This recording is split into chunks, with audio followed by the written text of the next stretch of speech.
এত রাইত কইরা কই যাওয়া আওলাদ মিয়া?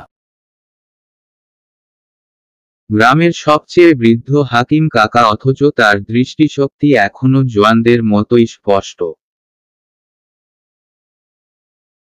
টর্চের আলো ফেলে দ্রুত পায়ে আওলাদ বাজারের দিকে যাচ্ছিল মাটির রাস্তা ধরে। রাস্তার ধারে হাকিম চাচার ছেলের চায়ের দোকান। কাকা সেখানেই বসে হাতের লাঠি দিয়ে মাটিতে ঠক ঠক করছিলেন। আওলাদকে দেখে এই আধারেও কি করে যেন বুঝতে পারলেন, আর তাতেই প্রশ্ন করলেন। আওলাদ দাঁড়ায় থাকলো, মুরব্বি মানুষের প্রশ্ন উপেক্ষা করে যেতে পারেনি।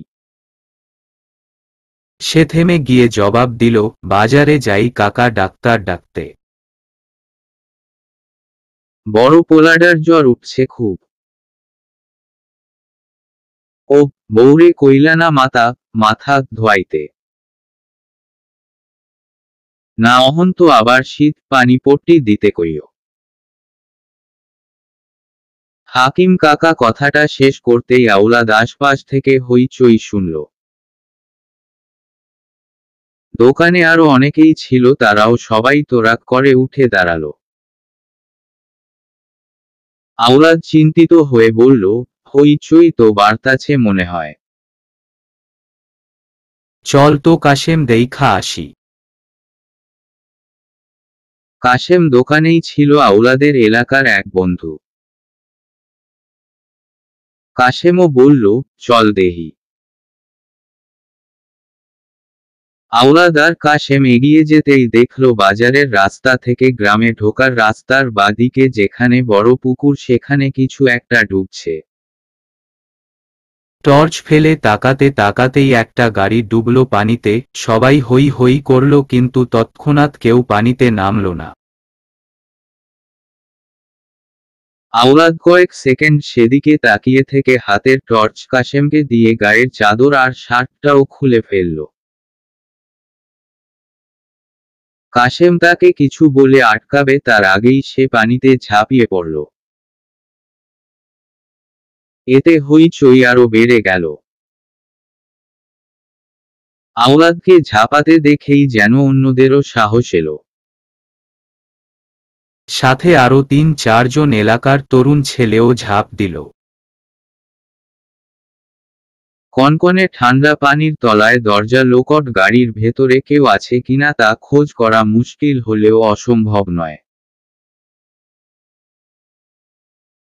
অতি সাহসী ছেলেগুলো আর আওলাদ অনেকটা হাতড়ে হাতড়ে গাড়ির পেছনের দরজা খুলতে সক্ষম হয়। দম ফুরিয়ে আসার উপক্রম ভেতরের মানুষটার সাথে ঝাঁপিয়ে পড়া মানুষগুলোরও। আওলাদ কেমন অবশ হয়ে আসা শরীর নিয়েও হাল ছাড়ল না। সে গাড়ির ভেতরে হাত বাড়াতেই চমকে গেল। একটা হাত তার হাতে এসেছে। মানে সন্দেহ ঠিক, গাড়ির পেছনেও যাত্রী ছিল। কিন্তু চমকানো তার আর বাড়ল যখন টের পেল হাতটা বাঁধা গাড়ির সামনের সিটের সাথে। সে তোরাক করে পানি থেকে ভেসে উঠে লম্বা করে নিঃশ্বাস নিল। চিৎকার করে বলে উঠল, গাড়ির ভিতরে মানুষ বাইন্ধা রাখা। কথাটা বলেই আবার সে পানিতে ডুব লাগাল। রাস্তায় থাকা একজন সাথে সাথে গ্রামের ডাক্তারকে আনতে গেল, তো আরেকজন থানায় গিয়ে জানালো এলাকার রাস্তার পাশে পুকুরে গাড়ি ডুবেছে। প্রায় ১৭ মিনিট পর পানির নিচ থেকে টেনে তোলা হলো এক মেয়েকে। আওলাদ পানি ছেড়ে ওঠে আর এক সেকেন্ডও দেরি করেনি। দ্রুত বাড়ি ফিরে গিয়ে কাপড় বদলাল। ঔষধ আনতে যাওয়া লোক ভিজে পুড়ে বাড়ি ফিরেছে দেখেই জরিনা রান্নাঘর থেকে দৌড়ে এলো। কি গো, তুমি এমন ভিজলা কেমনে? পুকুরে নামছিলাম, গ্রামের রাস্তায় গাড়ি পাক্কায় পুকুরে পড়ছে। তার মধ্যে একটা মাইয়া আছিল। হায় আল্লাহ, কও কি! মাইয়া বাইচা আছে।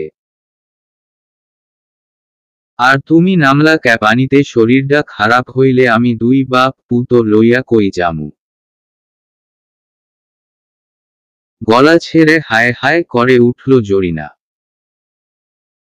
কাপা শরীরে পোশাক বদলে দ্রুত পায়ে রান্নাঘরে গিয়ে ঢুকল আওলাদ। চুলায় আগুন জ্বলছিল, তাতেই হাত দুটো পেতে বসল আওলাদ। কয়েক মিনিট সে চুপচাপ হাত পা গাল মুখে আগুনের তাপ নিয়ে পড়ে আবার বের হলো বাজারের উদ্দেশ্যে। ছেলেটার জ্বর কমেনি, ঔষধ আনাটা জরুরি। আওলাদ ভালো করে মাফলার আর চাদরে শরীর মুড়িয়ে বের হলো বাড়ি থেকে। সেই রাস্তার পাশের জটলা এখনো আছে, আর এখন সেখানে পুলিশও চোখে পড়ল। আওলাদের বন্ধু কাশেম সেখানেই এখনো। সে আওলাদকে দেখে ডাকল, মায়াটা মনে হয় না বাঁচব। তাও ডাক্তারে কি কইরা পড়ে কইল হাসপাতালে নিয়া অক্সিজেন দেউন লাগবো। আমার মন কয় ডাক্তারে হুদাই কইছে মরে নাই, শরীরডা দেখলে কইতি নীলবর্ণ হইয়া গেছে, শ্বাসও পড়ে না। তুই ওইদিকে কই যাস? বাজারে দেখি গিয়া, দোকান খোলা আছেনি ডাক্তারের। জ্বরের ওষুধ আনন লাগব। 10টা বাজে, অহন খোলা পাবি না। তার চেয়ে ভালা জব্বর ডাক্তারের বাড়ি যা। চল, আমিও লগে আসতাছি। কাশেম আর আওলাদ গ্রামের ভেতরেই গেল জব্বর ডাক্তারের কাছে। আর পুকুরের পাশে জমাট বাঁধা লোকের ভিড়ে একদল পুলিশও এসে জমা হলো। শুধু উদ্ধার করা মেয়েটাকে নিয়ে গ্রামের কয়েকজন আর 2জন কনস্টেবল হাসপাতালে ছিল। রাত বাড়ছে, ঝিঝি আর হুতুমের ডাক, নিশাচরের ডানা ঝাপটানো আর শিশিরের ছটফটানো সবটার সাক্ষী হয়ে দূর আকাশে মিটিমিটি হাসছে যেন তারারা। আজ চাঁদ নেই, গ্রামের পথে আলো নেই, ঘুটঘুটে আধারে শিশির নিজেকে বড় অসহায় পায় মাঝ রাস্তায়। একটু আগেই বাবা আর শরৎ ভাই অলিপুর কাল্পনিক হাসপাতালে গিয়েছে। সে বারংবার বলল যাবে, কিন্তু ভাই নিয়ে গেল না। তাকে বরং নিয়ে গেলেই তার নিশ্চল শ্বাসটা সচল হতো। বাড়িতে ফুপুয়াম্মার জ্ঞান ফিরলেও সে যে উঠে বসার অবস্থায়ও নেই তা জানে শিশির। সেদিকেও খেয়াল রাখা দরকার বলেই শরৎ তাকে রেখে গেছে। দুচোর পাতায় কারোই ঘুম নেই, গায়ে জোরও আর অবশিষ্ট নেই, আর নাম মনে আছে। কিছুক্ষণ আগেই পদ্মাদিঘি থানা থেকে ফোন এসেছে শরতের নাম্বারে। তারা যে সন্ধ্যায় মিসিং ডায়েরি লেখাতে চেয়েছিল তা না নিলেও একটু আগে নাকি অলিপুর থানায় একটা মেয়ে আর একটা ছেলে গাড়ি অ্যাক্সিডেন্ট করেছে। মেয়েটিকে জীবিত আছে, তবে বাঁচবে কিনা এখনো সন্দেহ, আর ছেলেটি মৃত।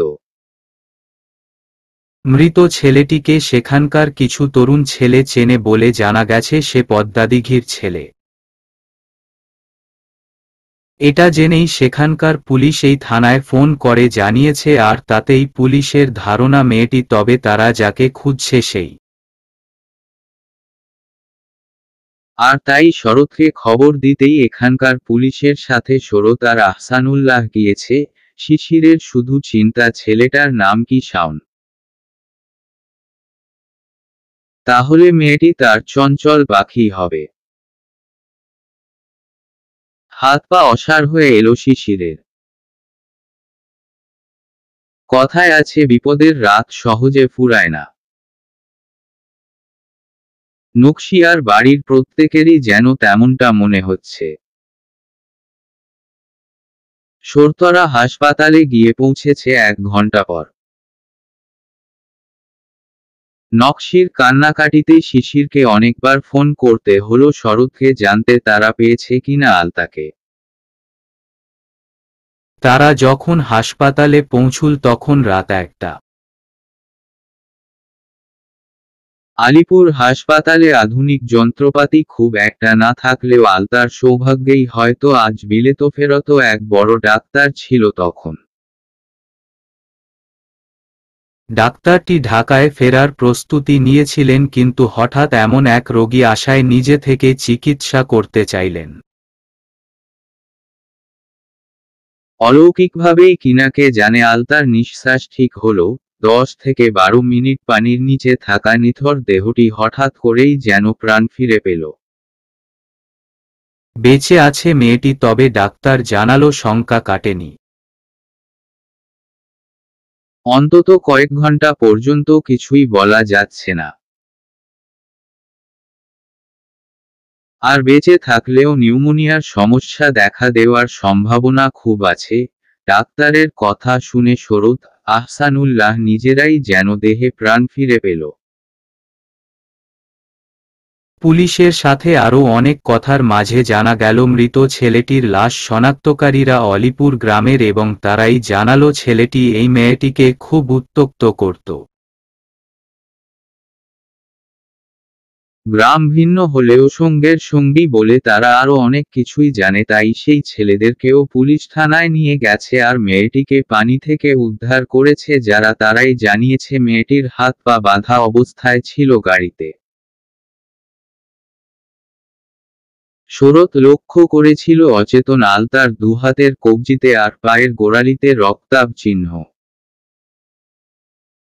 সে প্রথমেই বুঝেছিল আলতার হাত পা শক্ত কিছুতে বাঁধা হয়েছিল, কিন্তু শাওন তো আলতাকে মারবে বা নিজে মরবে এমন কোনো কারণ ছিল না। শরতের এ নিয়ে মনে একটু সন্দেহ হলে সে পুলিশের কাছে জানতে চায় গাড়িটা পানিতে পড়েছিল কি করে, কোনো ধারণা। পুলিশ জানায় ছেলেটি গাড়িতে নিজেই ড্রাইভ করেছিল এবং মেয়েটিকে পেছনের সিটে বেঁধে রেখেছিল। গ্রামের ভেতরের রাস্তা খুব চওড়া নয় আর মেয়েটিকে যে জোর করে এনেছে তা তো বাঁধন দেখেই স্পষ্ট। হতে পারে মেয়েটি নিজেকে ছাড়ানোর চেষ্টা করতে হাত পা ছুঁড়েছে আর ড্রাইভিং থেকে মনোযোগ সরেছে। ছেলেটার পাশেই পুকুর আর অল্পতেই গাড়ি গড়িয়েছে পুকুরে, সেরকমভাবেও হতে পারে অ্যাক্সিডেন্ট। আন্দাজমাত্র বলা এটা আসলে হয়েছিল কি তা একমাত্র ছেলে আর মেয়ে দুটোই ভালো বলতে পারত, যার মধ্যে একজন তো দুনিয়া ছাড়ল। পুলিশের কথা শুনে শরৎ আবার বলল, শাওনের মৃত্যুটা কি করে হলো? পুলিশ জানালো, গ্রামবাসী যারা পানিতে নেমেছিল তারা প্রথমে মেয়েটিকেই পায়। এমনিতেই একটা হইচই ছিল, মেয়েটিকে তোলার পর সবার খেয়াল মেয়েটি বেঁচে আছে কিনা তা দেখায়। তখনও কারো মনে হয়নি গাড়িতে দ্বিতীয় কোনো ব্যক্তি আছে। যতক্ষণে মনে পড়ল ততক্ষণে গাড়ি তলিয়ে গেছে আর পুলিশ যাওয়ার পর যখন জিজ্ঞাসাবাদের পর আবারও পানিতে নামানো হলো মানুষজন। অতল থেকে টেনে তোলা মুশকিল ছিল আর তাতে সময়ও ব্যয় হয়েছে অনেক, যার দরুন ছেলেটার মৃত্যু। এখানে করার কিছুই ছিল না কারো।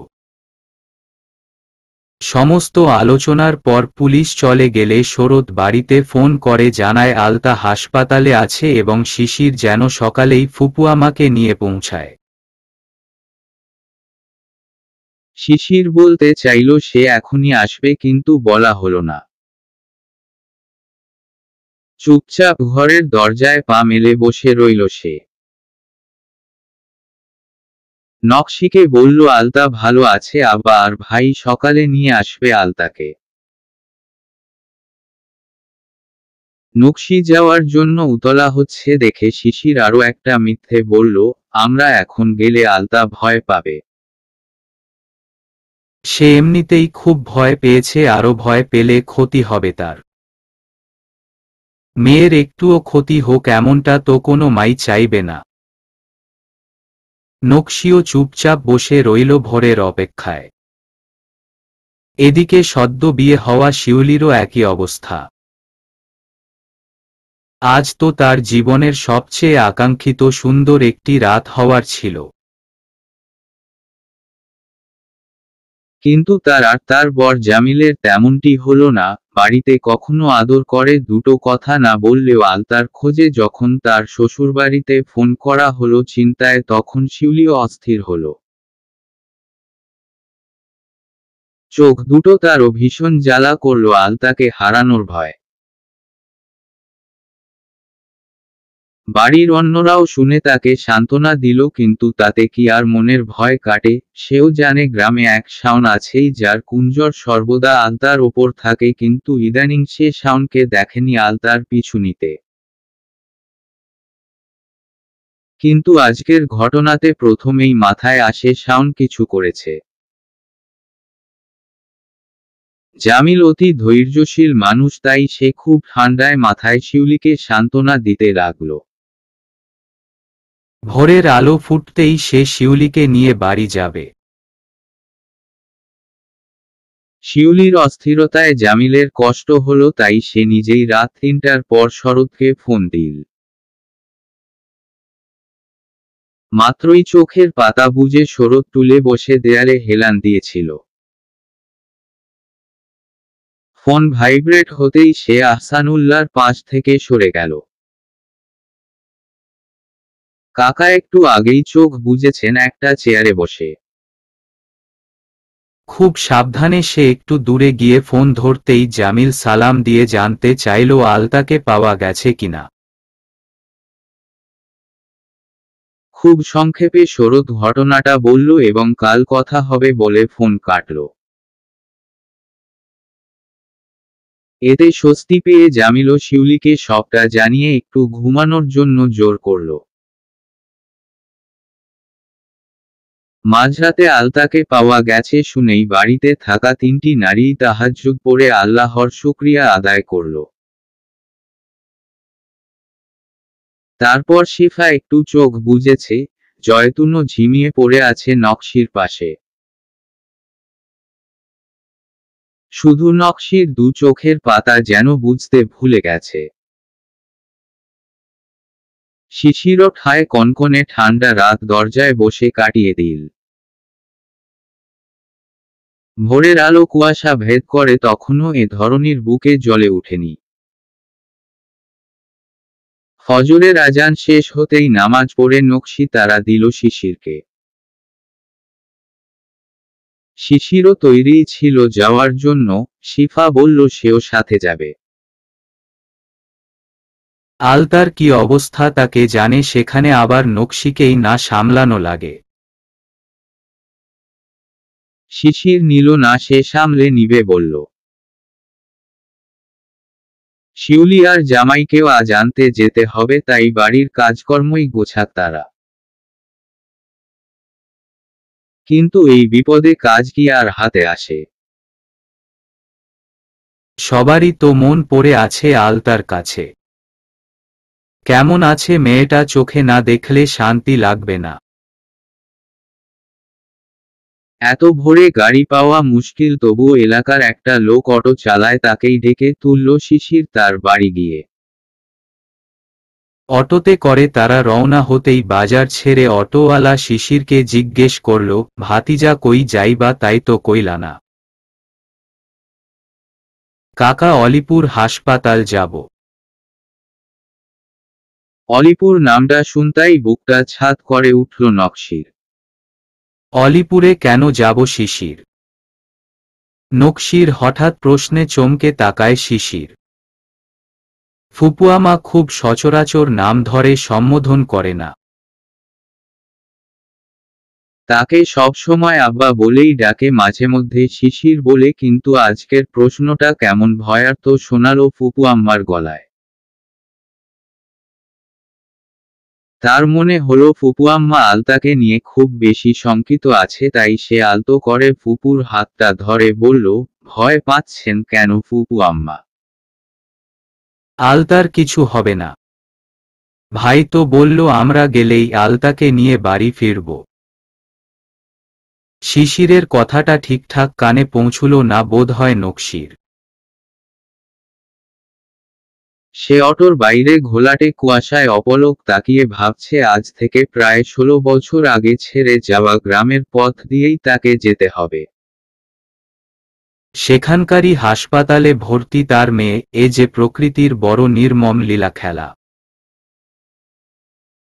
যেখান থেকে অন্তরে ক্ষতের সৃষ্টি হয়েছিল আজ সেখানেই আবার শুকিয়ে আসা ক্ষতটা তাজা হবে। ভাগ্যের সকল ফের কি তার জন্যই বরাদ্দ রেখেছেন উপরওয়ালা।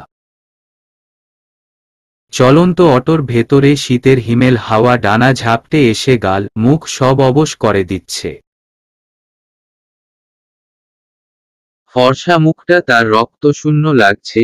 শিশির খেয়াল করল ফুপু আম্মার মুখের পরিবর্তন, কেমন যেন ফ্যাকাশে লাগছে।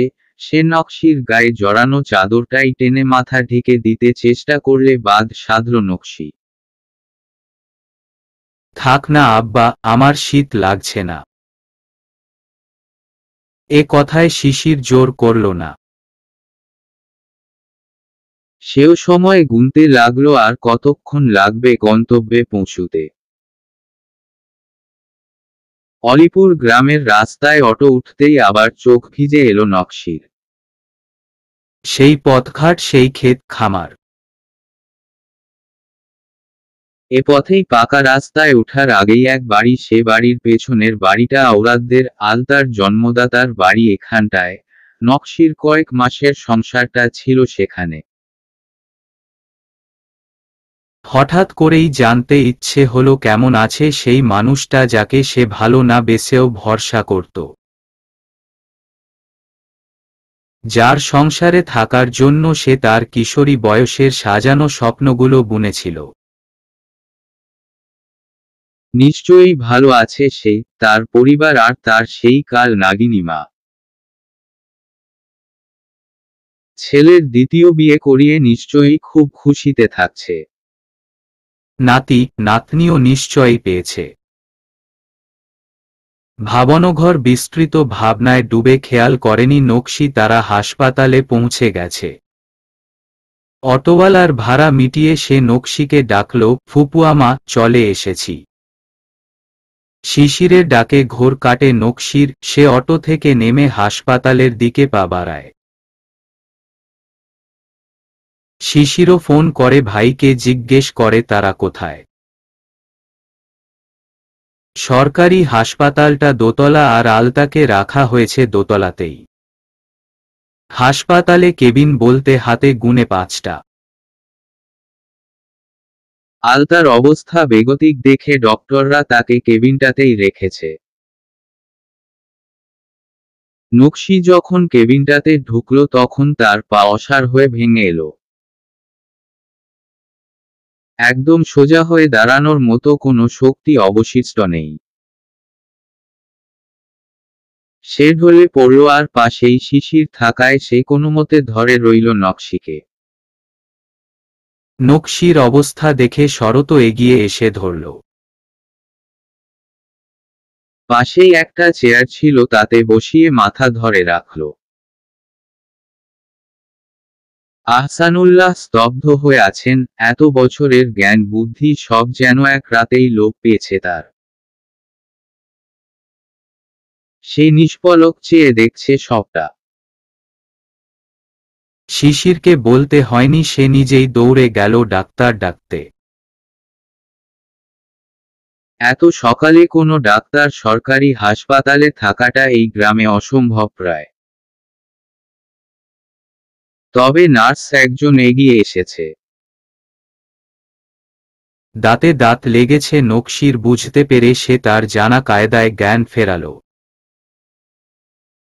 ঘোলা আর ঝাপসা চোখে নকশি তাকিয়ে রইল মেয়ের দিকে। ফর্সা হাত পা আর মুখটা একদম সবুজাব বর্ণ ধারণ করেছে।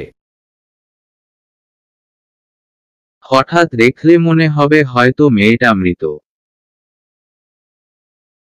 অনেকে বলে সাপে কামড়ালে এমন গায়ের রং হয়ে যায়।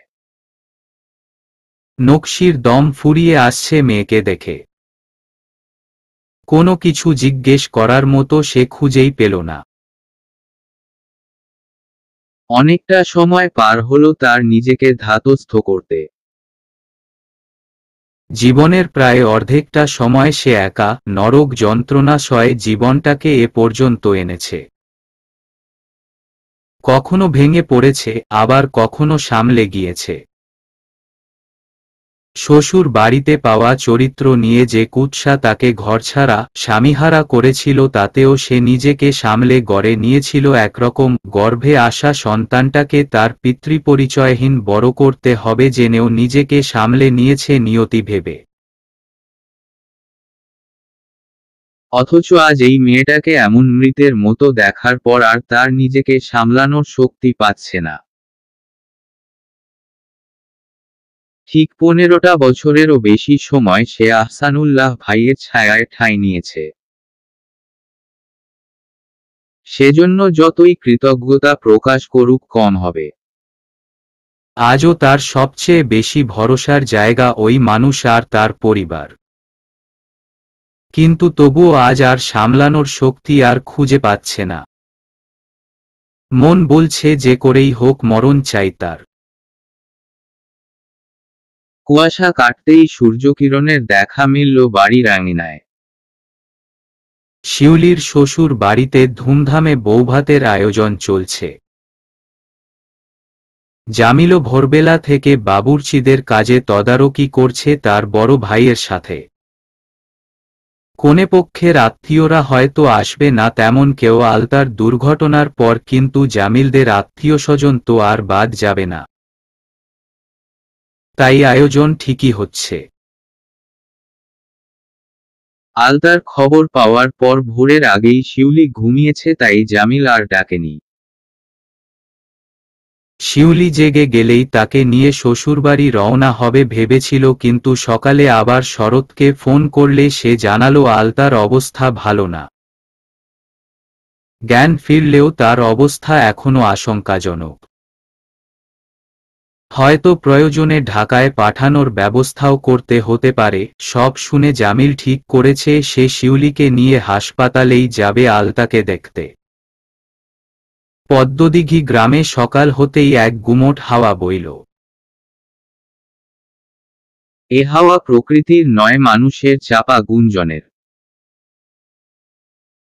শাওন মাস্টারের ভাগ্নিকে তুলে নিয়ে গেছে আর পথেই অ্যাক্সিডেন্টে সে মারা গেছে। শাওনের মৃত্যুতে তার পরিবার শোকাহত হলেও গ্রামের মানুষজনের শোক মাস্টারের ভাগ্নির জন্য।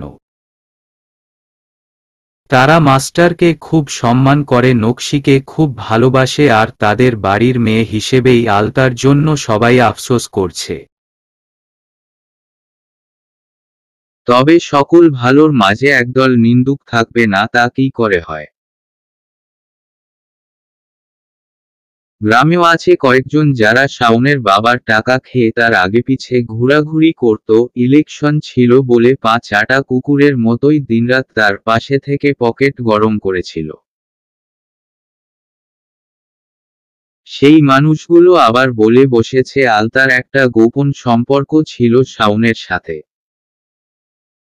দুজন পালিয়ে যাচ্ছিল আর সেই যাওয়ার পথেই দুর্ঘটনায় শাওন মারা গেছে। আলতা বেঁচে আছে বলেই হয়তো আলতার পরিবার সকল দোষ মৃত শাওনের ওপর চাপিয়ে দিচ্ছে। এই কথাগুলো গ্রামের অন্যরা বিশ্বাস করছে না, তবুও নিন্দুকের কাজ নিন্দা করা তাই করছে। শাওনের পরিবার অবশ্য এখন ছেলে হারানোর শোকে কাতর। তারা আপাতত কোনো বিষয়েই মুখ খুলছে না। পুলিশ এসেছে বাড়িতে লাশের সাথেই। কোনো প্রকার কথাবার্তা তারা বলছে না। মৃতের ওপর কেস কি করা ভেবেই আহসানুল্লাহ আর পুলিশই কোনো মামলায় জড়াতে চাইছে না বলে জানিয়েছে। কাশেম বাড়িতে আছোস? বেলা গড়িয়ে রোদ উঠেছে একটু আগেই। কুয়াশার চাদর সরতেই মাঠ ঘাটে সোনালি রোদ টুনটুনি আর চড়ুইয়ের মতন প্রকৃতিতে নেচে বেড়াচ্ছে। ঝকঝকে দিনটার শুরু আওলাদের প্রচণ্ড কাঁপুনি দেওয়া জ্বরেই শুরু হয়েছিল, তবুও সে জ্বরকে পাত্তা না দিয়ে আগে ছেলের ঘরে ঢুকে দেখল জ্বর কমেছে কিনা। ছেলের জ্বর সেরে গেছে এক রাতেই। ঔষধটা বড় ভালো ছিল জব্বর ডাক্তারের, তা দেখে সে নিজেও একটা ঔষধ খেয়ে নিয়েছে নাস্তা শেষে, আশা করছে তার জ্বরটাও শিগগিরই নামবে, কিন্তু চোখ দুটোতে ভীষণ জ্বালা আর মনটাতেও বড় অস্থিরতা। হাঁসফাঁস করছে বড় বুকের ভেতরটাতে। কাল রাতে কে জানে কার কলিজার টুকরোকে সে বাঁচাতে নেমেছিল পানিতে, কিন্তু রাতভর তার ঘুম হয়নি। ছটফট করেছে বিছানায় আর একটু পরপরই নকশির কথা মনে পড়েছে। মনে পড়েছে নকশির সাথে হওয়া শেষবারের ফোনালাপ। তার মা নকশির নামে মিথ্যে অপবাদ দিয়েছে আর সেই অপবাদে সালিসি বসিয়েছিল। নকশি পালিয়ে গিয়েছিল গ্রাম থেকে আর তাকে সাহায্য করেছিল তারই ভাতিজা সবুজ। দেশে ফিরেছিল আওলাদ বড় তিক্ত মন নিয়ে, কিন্তু গ্রামে আসার পরই সকল সত্য তার সামনে এসেছে। মৃত্যুর আগে তার মা সব ধিক্কারও করে গেছেন, কিন্তু ততদিনে নকশির কোনো খোঁজ সে আর বের করতে পারেনি। খোঁজ করেছে নকশির বাবার বাড়িতেও, সেখানেও সে আর কখনো ফিরে আসেনি। মা তো তার মরার আগে আরো একটা কথা বলেছিল, তোর বউয়ের গতরখান দেইখা মনে হইছিল বালা না বেশি। পোয়াতি পোয়াতি মনে হইছিল দুই একবার পরে দেহি বেটি খায় দায় বালই। ব্যথাভরা মনে আওলাদের বারবার মনে হয়েছিল নকশি হয়তো সত্যিই গর্ভবতী, আবার মনে হতো কি করে সম্ভব। তাদের বিয়ের তো কয়েক মাস হয়ে গিয়েছিল। সে বিদেশে যাওয়ার পরও 2 মাস পার হলো, কিন্তু নকশি তো কোনদিনও কিছু বলেনি। নাকি মা সবসময় তার পাশে বসে থাকতো বলেই বলতে পারেনি। অর্ধেকটা রাত আওলাদের নানা দুর্ভাবনায় ছটফটিয়ে কেটে গিয়েছিল। সকাল হতেই তার মনে পড়ল কালকে পানি থেকে তোলা মেয়েটার কথা। আল্লাহ জানে কার কলিজার টুকরা অমন মরার পথে ছিল। মেয়েটা বেঁচে আছে কিনা তাও জানে না, তাই এই জ্বর শরীরকে ঔষধের ঘুষ দিয়ে বেরিয়ে এসছে বাড়ি থেকে। কাশেম বাড়িতে নেই, তার বউ বলল বাজারেই আছে কোথাও, ভেবে আওলাদ আবার এগোলো বাজারের দিকে। কসাইয়ের দোকানের সামনে বেঞ্চে বসা কাশেম আর গ্রামের আরো কিছু লোক বসে রাতের ঘটনায় আলোচনা করছিল। গ্রামের সবার মুখেই আওলাদ এখন আলোচ্য। কাশেমকে দেখে সে প্রথমেই জিজ্ঞেস করল, মায়াটা কি বাইচা আছে রে কাশেম? শুনলাম তো বাইচা আছে। আমাগো এইখানকার হাসপাতালেই ভর্তি। কাশেম জবাব দিল।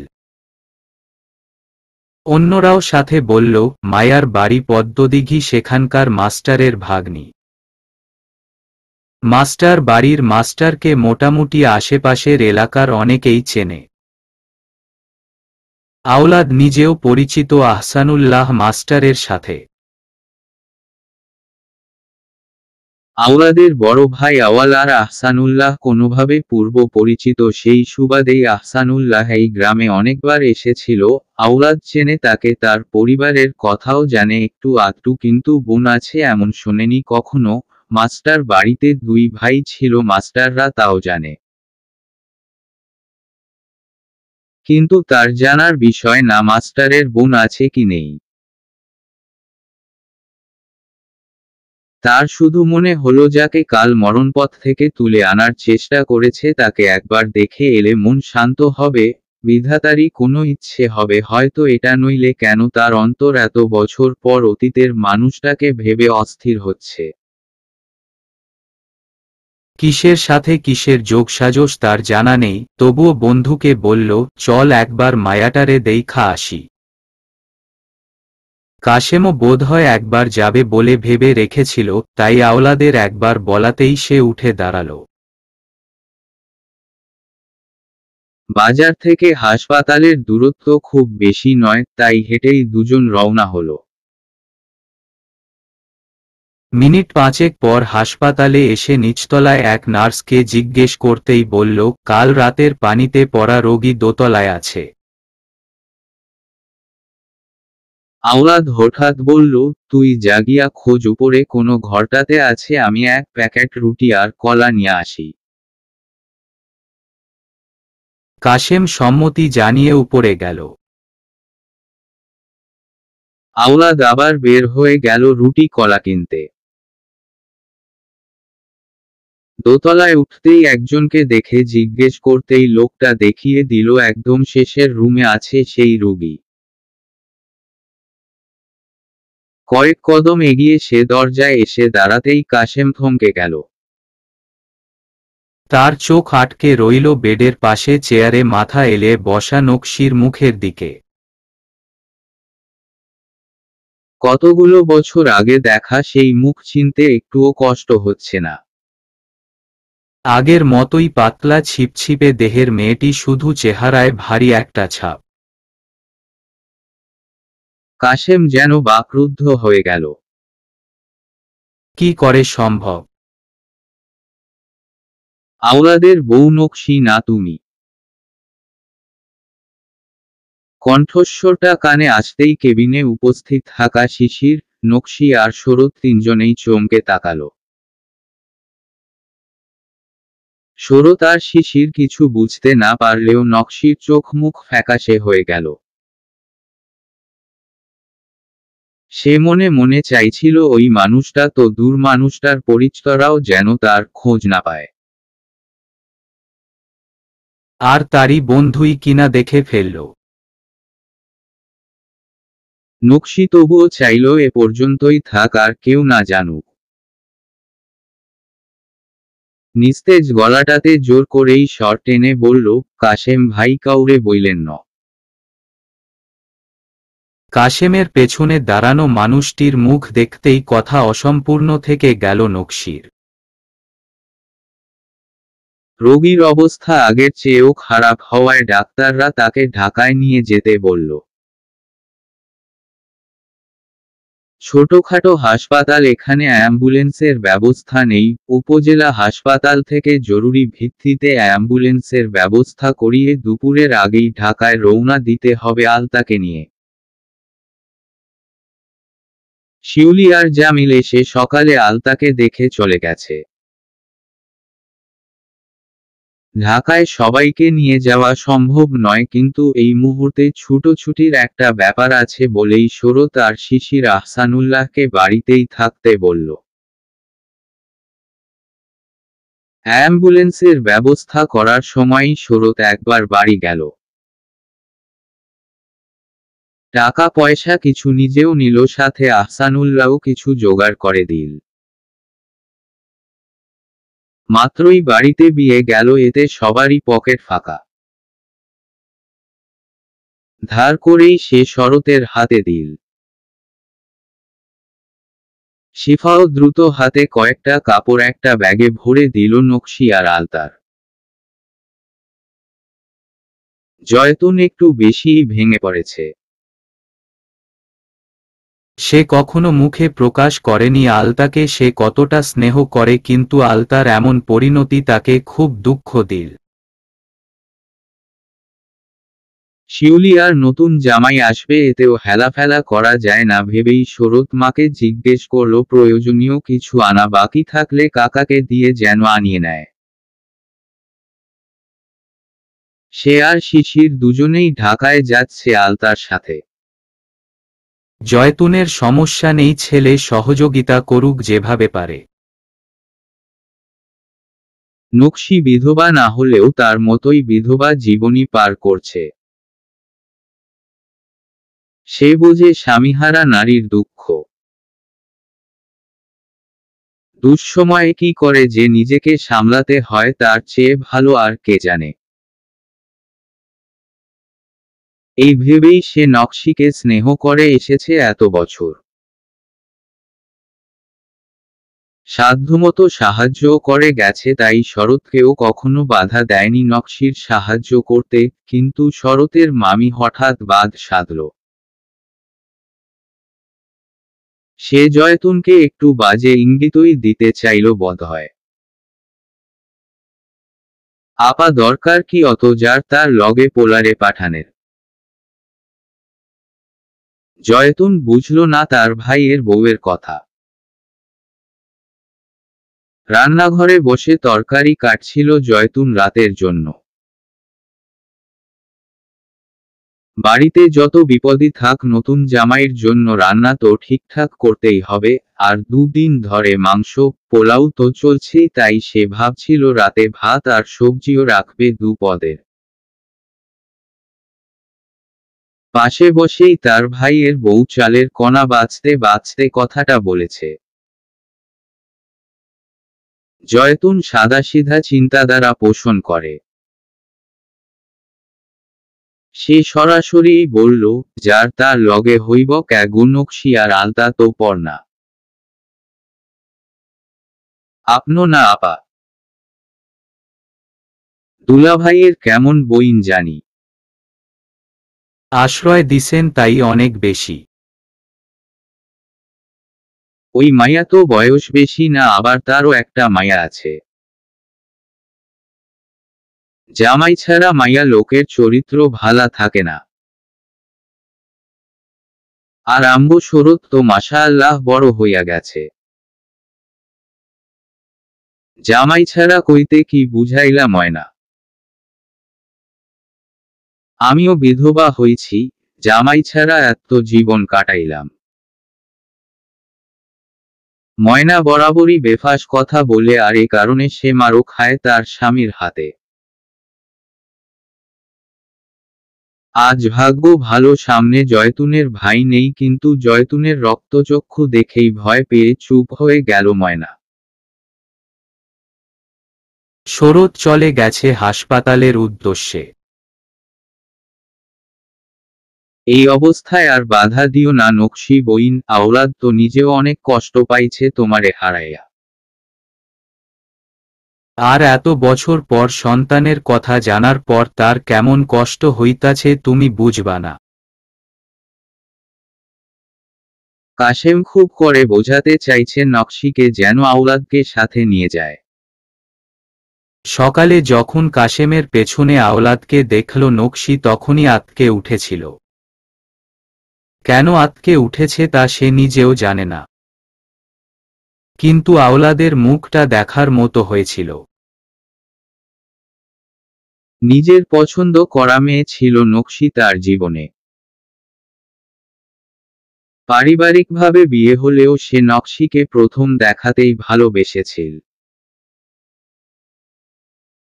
বিয়ে করে বাড়ি এনেও ছোট্ট নকশিকে পুতুলের মতো করে রাখার শখ ছিল তার, কিন্তু অভাব ঘুচিয়ে সংসার সাজানোর ইচ্ছেটা তাকে পরদেশী করল। এরপরই মায়ের প্ররোচনায় হয়তো নিজের মনেরও ফুরবল শঙ্কা তার থেকে নকশিকে দূর করল।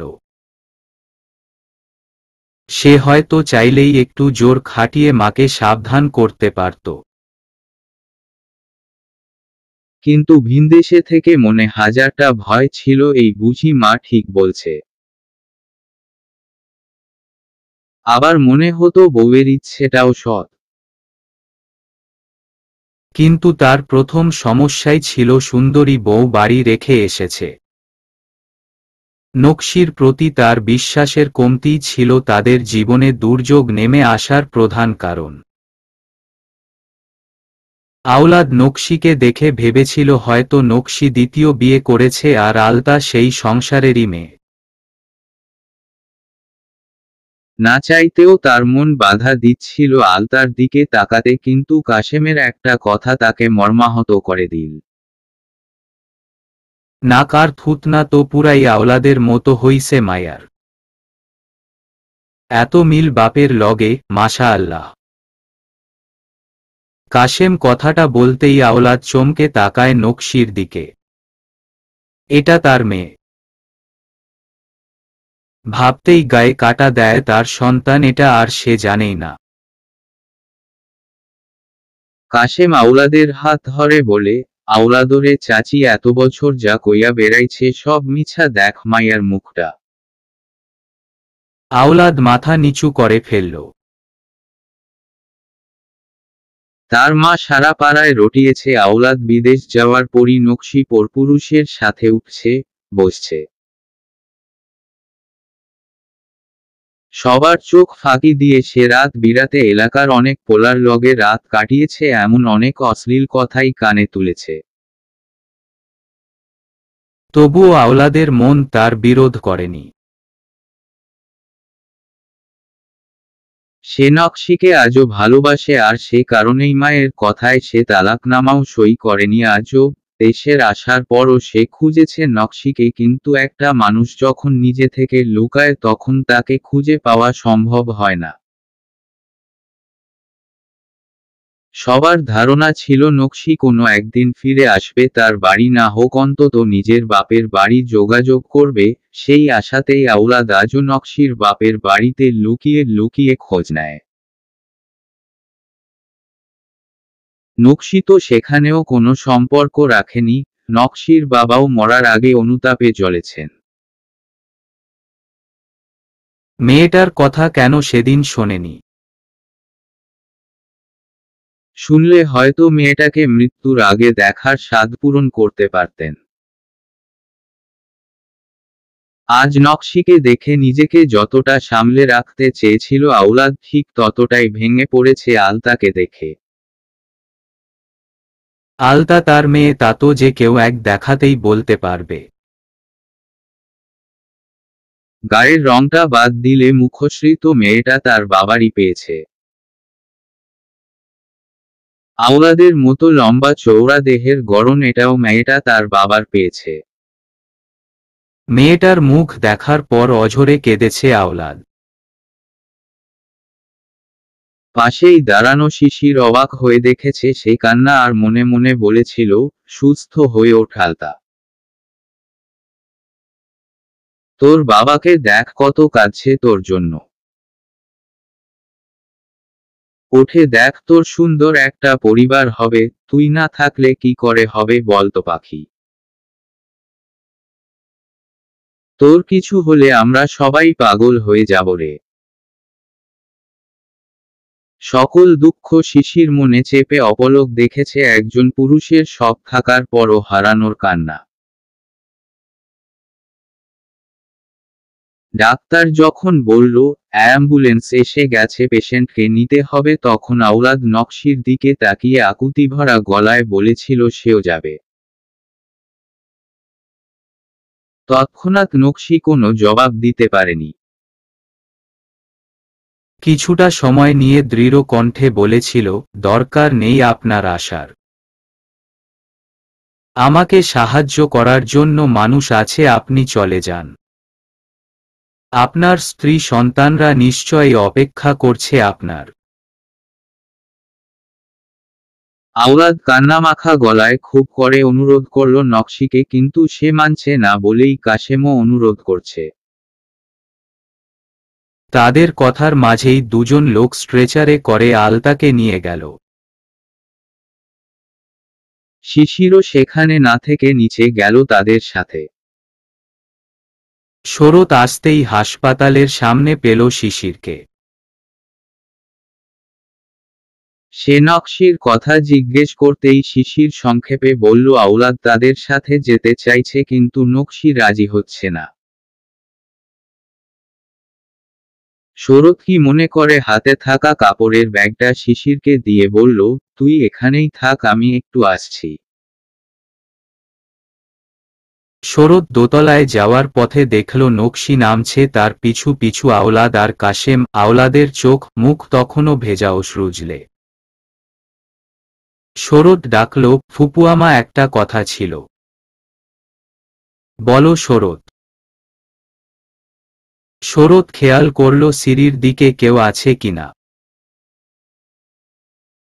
কাউকে না দেখে বলল, কিছু মনে করবেন না ফুপুবম্মা, উনি যেতে চাইছেন সঙ্গে, অনুমতি দিন। উনি আলতার বাবা, সে হিসেবে নিজের মেয়ের এ অবস্থায় পাশে থাকতে না দেওয়াটা অন্যায় হবে।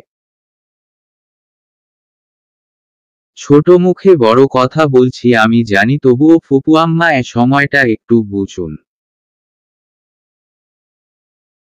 শরতের এইটুকু কথার মাঝেই আরো কিছু কথার ইঙ্গিত ছিল, তা যেন নকশি বুঝল। সত্যিই তো নিজেদের মধ্যে যা আছে তা পরেও ভাবা যাবে। মেয়েটা তো তার একার নয়।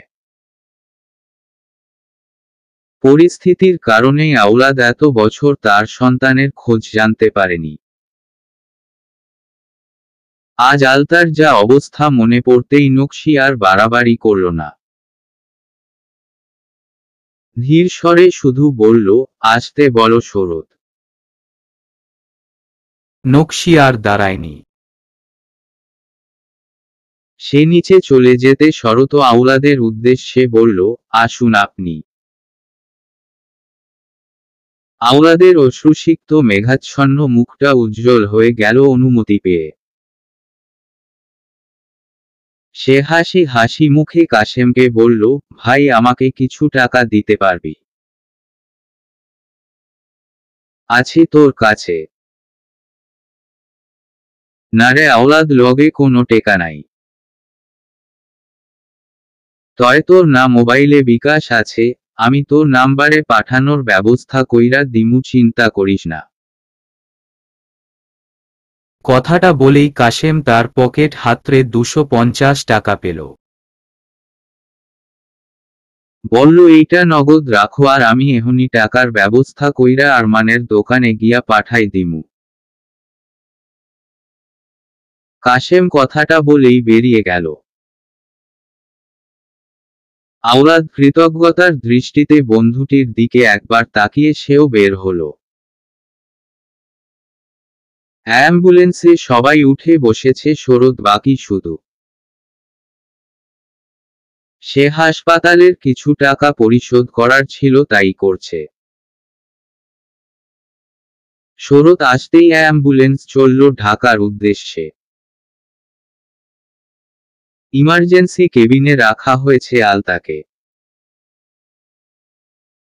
গ্রামের হাসপাতাল থেকে একটা ছোট্ট চিঠি দিয়েছিল ডাক্তার শরতের কাছে। সেই চিঠিটা দেখামাত্রই তারা রোগীর ট্রিটমেন্ট শুরু করবে, এমনটাই বলেছে ডাক্তার সাহেব। শরতও তাই করেছে, কাগজটা এনেই রিসেপশনে দেখানো হয়েছে। কাজ হয়েছে। রোগীকে ইমার্জেন্সি কেবিনে শিফট করে ট্রিটমেন্ট শুরু হয়েছে। আলতার সমস্যা ডবল নিউমোনিয়া, ফুসফুসেও সমস্যা দেখা দিয়েছে। মূলত পানির নিচে টানা কয়েক মিনিট থাকার ফলেই নাক দিয়ে পানি প্রবেশ করছে। মুখ আর হাত পা তো তার বাধা অবস্থাতেই ছিল। ডাক্তাররা বিভিন্ন রকম পরীক্ষা নিরীক্ষার পর জানালো রোগীর একবার জ্ঞান ফিরে পুনরায় আবার বেহুশ হয়ে গেছে। এ অবস্থায় একমাত্র আল্লাহ তায়ালাকে ডাকা ছাড়া আর কোনো উপায় নেই। নকশি ভেঙে পড়েছে এবার। যতখানি ভরসা নিয়ে সে নিজেকে কঠিন রাখতে চাইছিল, এবার আর তা হলো না।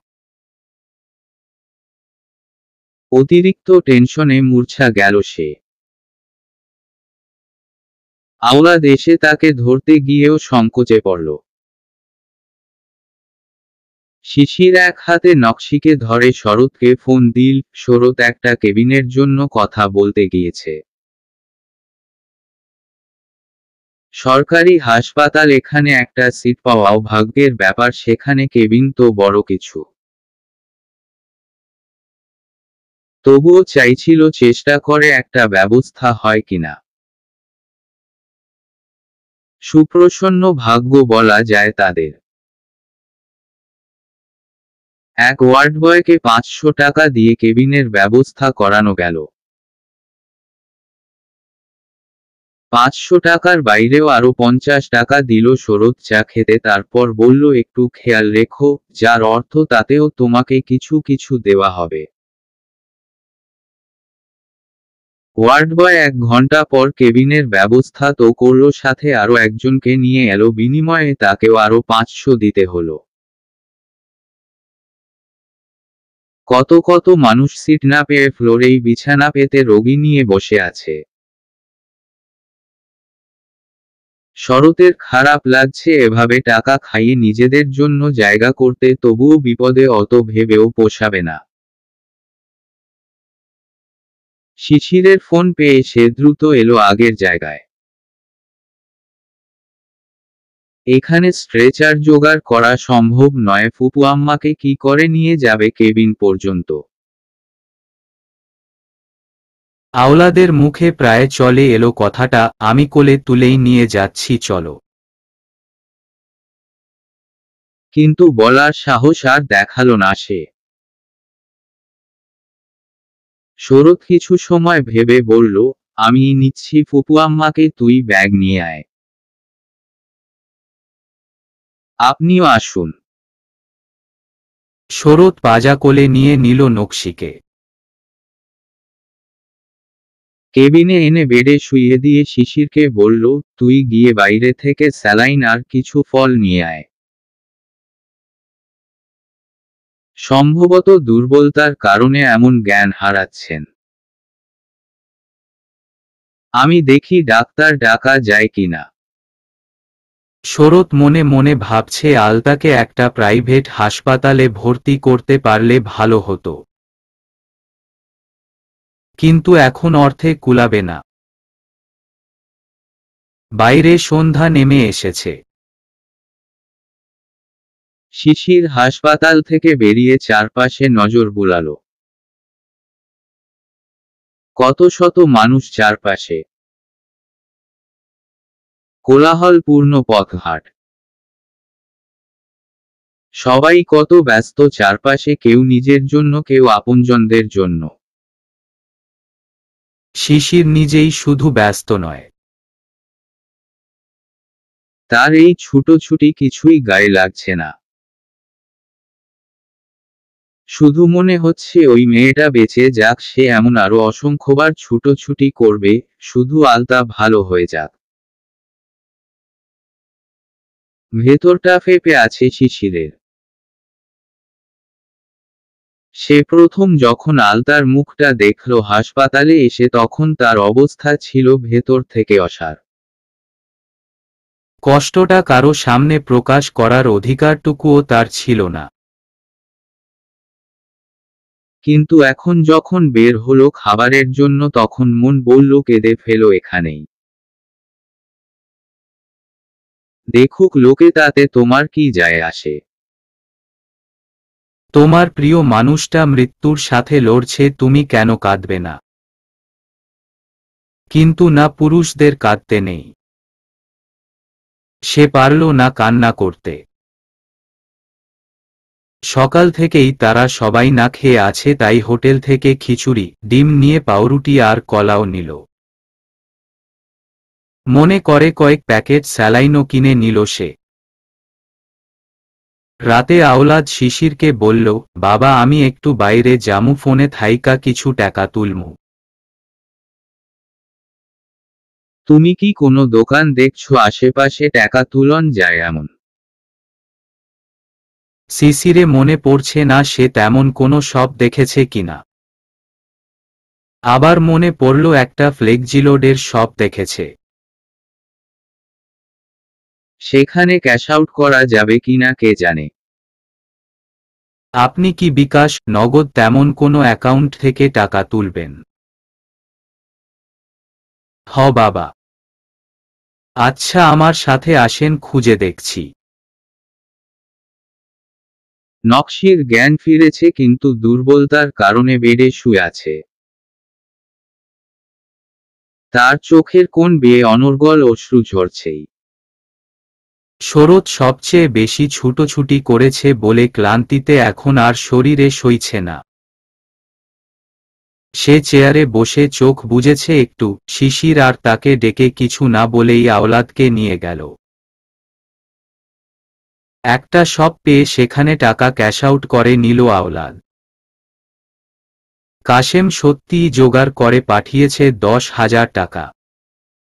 এরই মাঝে আওলাদের বড় ছেলে ফোন করে দুবার জিজ্ঞেস করেছিল সে কোথায়, বাড়ি যাচ্ছে না কেন। কোনো এক কাজে ঢাকায় এসেছে বলে কাটিয়ে দিয়েছে।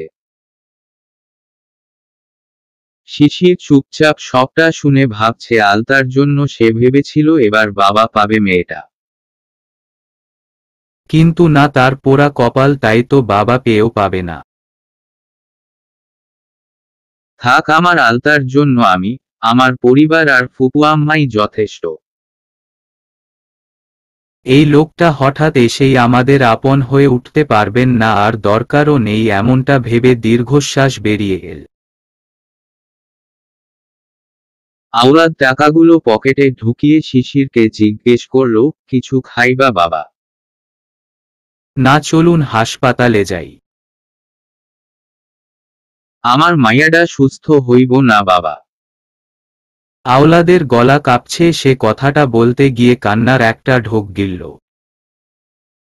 শিশির তাকালো লোকটার দিকে, মুখটা দেখতেই কেমন যেন লাগে। আলতা হুবহু এমনই হয়েছে। বাপের আদলে মেয়ের মুখশ্রী। ফুপুয়াম্মার জীবনে কি ঘটেছে সে জানে না, তবে খুব বড় কিছুই ঘটেছিল আন্দাজ করা যায়, নইলে একটা লোক কেন 15 বছর পর জানবে স্ত্রীর গর্ভে তার সন্তান ছিল। ভাগ্য যে নির্মম কোনো পরিহাস করেই তাদের আলাদা করেছে তা বুঝতে বাকি নেই, কিন্তু হঠাৎ আসা লোকটাকে কি বলে সান্ত্বনা দেওয়া যায় তাও জানে না শিশির। শুধু বলল, আল্লাহই ভালো জানে।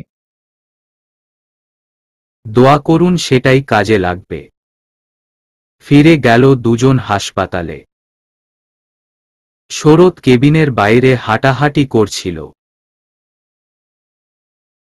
শিশির আর আওলাদকে দেখতেই বলল, আলতা চোখ খুলেছে, ডাক্তার বলল বিপদ হয়তো কেটেই গেছে, বাকিটা আল্লাহর ওপর। আলহামদুলিল্লাহ বলেই আওলাদ জানতে চাইল একবার দেখা যাবে কিনা, তার এ কথায় শরৎ আর শিশির দুজনেই তাকালো আওলাদের দিকে। আলতা তাকে দেখলে প্রশ্ন করতে পারে, কথা বলতে পারে, আপাতত এমনটা হয়তো না করাই ভালো। আওলাদ বুঝতে পারল সে মন খারাপ করে পায়চারি করতে লাগলো কেবিনটার সামনেই। নকশি দেখে এলো আলতাকে, এসেই আবার কান্না জুড়ে দিল। এইটুকুনি মেয়ে তার জমের সাথে লড়েছে। তার কান্না দেখে শরৎ বলল, ফুপু আম্মা শুকরিয়া আদায় করবেন না আল্লাহর? নামাজ পড়েন, আমরা বাইরে যাচ্ছি। রাতের অর্ধেকটা নকশির নামাজ আর দোয়া দুরুদেই কাটল। তারপরে সে কেবিন থেকে বেরিয়ে শরৎ, শিশিরকে বলল, তোমরা দুইজন একটু শুয়ে নেও। কাল থেকে দুজনেই একটু খানি বসার সুযোগও পাওনি। তোমরাই তো আমার শেষ ভরসা, তোমরা অসুস্থ হয়ে গেলে আমি কার কাছে হাত ফেলব? এমন করে বলবেন না ফুপু আম্মা। হাত ফেলবেন কেন আপনি? আমাদের ওপর আপনার অধিকার আছে না? আর কখনো এমন কথা বলবেন না। শরৎ একটু রাগী মুখ করেই বলল। আওলাদ শুনল সব কথা আর মনে মনে সংকুচিত হয়ে গেল। তার স্ত্রী, তার সন্তান, অথচ আজ এই বিপদে তার কাছে কিছু বলার মতো নেই তার স্ত্রীর। সে যেন সম্পূর্ণ অচেনা এক মানুষ এখানে। রাতটা বড় উষ্ণ, দীর্ঘশ্বাস আর উপরওয়ালার শুকরিয়া করেই কেটে গেল সবার। ভোরের দিকে শিশির একটু বেডে শুয়েছিল, তারও কিছু পরে শরৎ গায়ে এলিয়ে দিয়েছে। নকশি আর আওলাদ বাইরে গিয়ে হেঁটেছে কিছুক্ষণ, আবার আলতাকে রাখা ইমার্জেন্সি রুমটার সামনে দাঁড়িয়েছিল। আওলাদ কয়েকবার কথা বলতে চেয়েও পারেনি, অপরাধবোধ তার অস্থিমজ্জায় গ্যারে বসেছে খুব করে। গ্রাম থেকে ফোন এসেছিল রাতেই, সবাই তখনও খুব দুশ্চিন্তায় ছিল। সকালে জেগেই শরৎ আলতার খোঁজ নিয়ে আবার বাড়িতে জানিয়ে দিল আলতা এখন ভালো আছে, হয়তো আরো দুদিন রেখে তবেই ফিরতে হবে বাড়িতে। শরতের দোকানে কর্মচারী হিসেবে এলাকারই বিশ্বস্ত এক ছেলেকে রেখেছিল। দোকানটা তার আগের চেয়েও অনেক বড় হয়েছে, নিরলস পরিশ্রমের ফল হিসেবে তার দোকানে বেচাকেনার উন্নতি চৌগুণ। সে কারণেই সম্প্রতি একজনকে রেখেছিল, কিন্তু সকালেই আহসানুল্লাহ দোকানে গিয়ে দেখল দোকানের তালা ঝুলে আছে কিন্তু তা লাগানো না।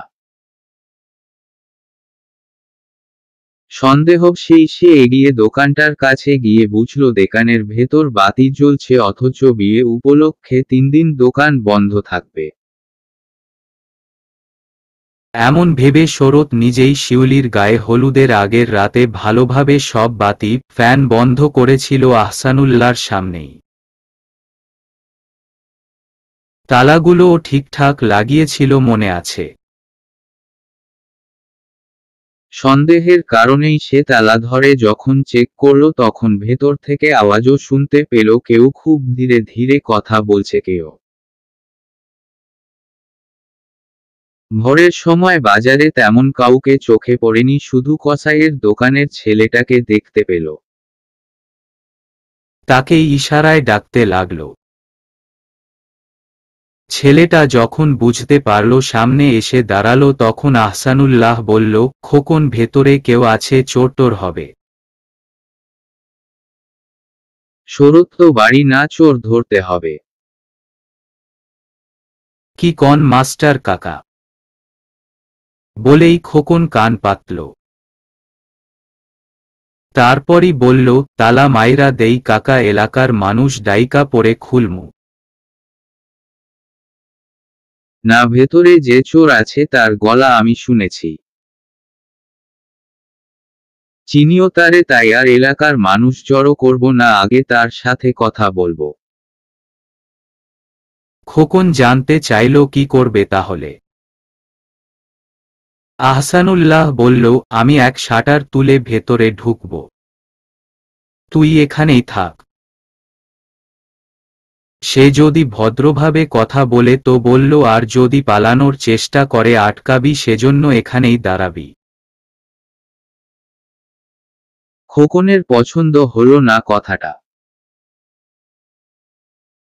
চোরের সাথে কিসের ভদ্রতা, তবুও মাস্টার কাকার মুখে মুখে কথা বলতে পারবে না বলেই দাঁড়ালো। আহসানুল্লাহ শাটার তুলতেই ভেতরে থাকা মানুষটার হাতের বড় বাজারের ব্যাগটা পড়ে গেল, সেই সাথে অন্য হাতে থাকা মোবাইলটা। সে দিকবিদিক খেয়াল না করেই ছুট লাগাতে চাইল।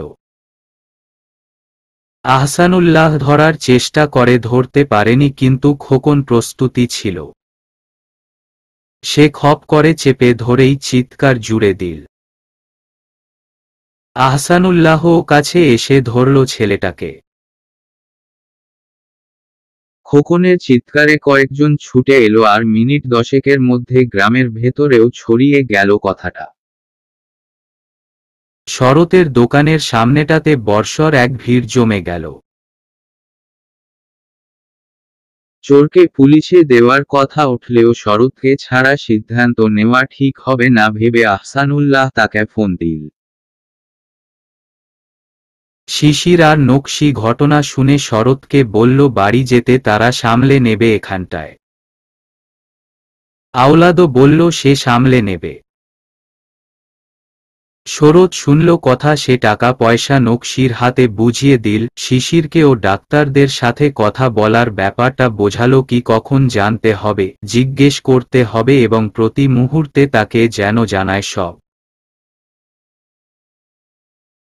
শরৎ চলে যাওয়ার পরপরই ডাক্তার জানালো আলতা এখন মোটামুটি ভালো আর অক্সিজেনও লাগিয়ে রাখা হবে না। দুপুরের মধ্যেই আলতাকে কেবিনে দেওয়া হলো।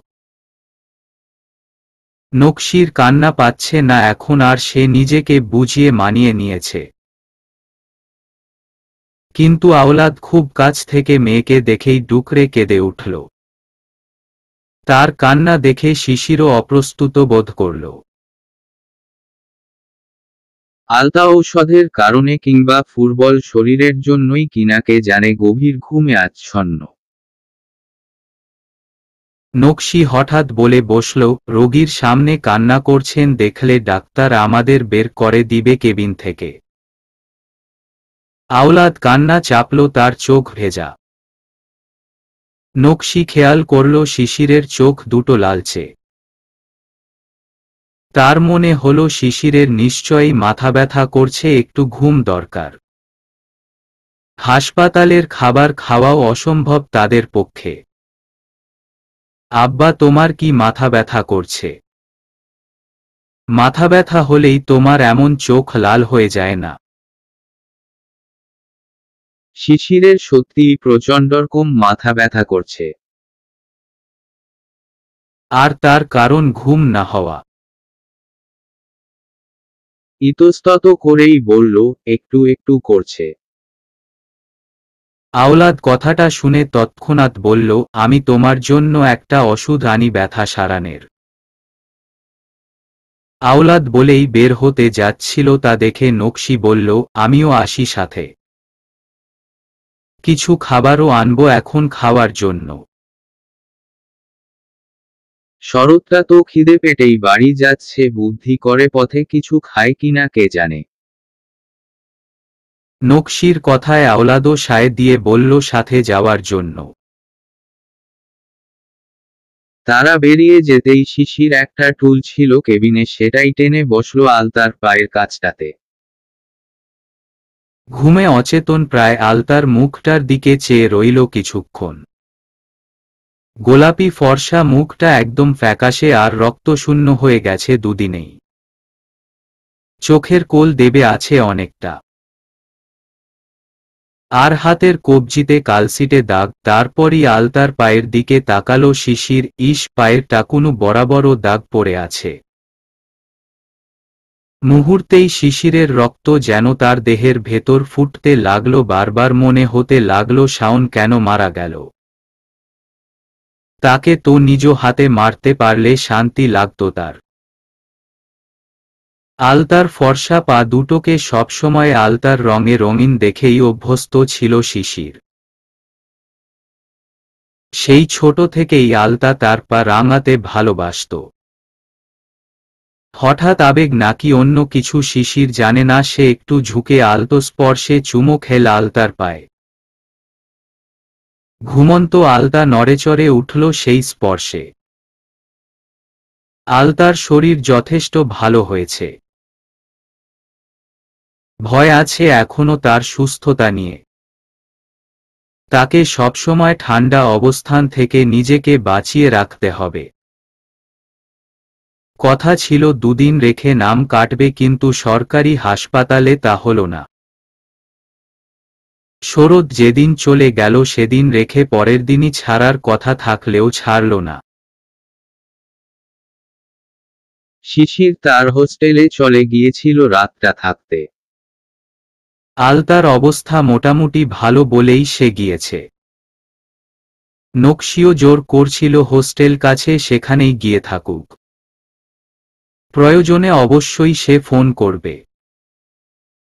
নকশি তার মোবাইলটা আনেনি, তাই শিশির আওলাদের ফোনেই নিজের নাম্বারটা তুলে দিয়ে গেছে। শিশির চলে যেতেই নকশি বসল আলতার বিছানায় তার মাথার কাছটাতে। আওলাদ দাঁড়িয়ে ছিল কেবিনের দক্ষিণ দিকে দরজা বরাবর। আলতা আছে গভীর ঘুমে, এখন কথা বললেও ঠিকঠাক টের পাবে না হয়তো। তবুও খুব সতর্কতার সাথে কণ্ঠ খাদে নামিয়ে নকশি কথা বলল, আপনার বাড়ি যাওয়া দরকার ছিল। আপনার স্ত্রী সন্তানরা নিশ্চয়ই অপেক্ষা করছে, চিন্তাও করছে আপনার জন্য। নকশির কথা শুনতাই আওলাদ বুঝতে পারল নকশি তার খোঁজখবর জানে। অথচ কি আশ্চর্যজনক কথা, সে এত খোঁজ করেও কখনো নকশি সম্বন্ধে জানতে পারেনি। আমি বাড়িতে জানাইছি, চিন্তা করব না। কেমন যেন লজ্জায় মিয়ে যাওয়া গলায় বলল আওলাদ। নিজেরা কোনোভাবেই সময়ে তালাক না নিলেও তাদের সম্পর্কটা এখন আর স্বামী স্ত্রীর মতো নেই। তবুও সন্তানের কথা জানার পর আওলাদ মন স্থির করে ফেলেছে সে তাদের নিজের সাথে নিতে চাইবে। আওলাদ তো নকশিকে এত বছর খোঁজ করেছে, হয়তো তার খোঁজ করাই অনেক ত্রুটি ছিল, যার ফলস্বরূপ সে এত কাছে থেকেও তাদের পায়নি।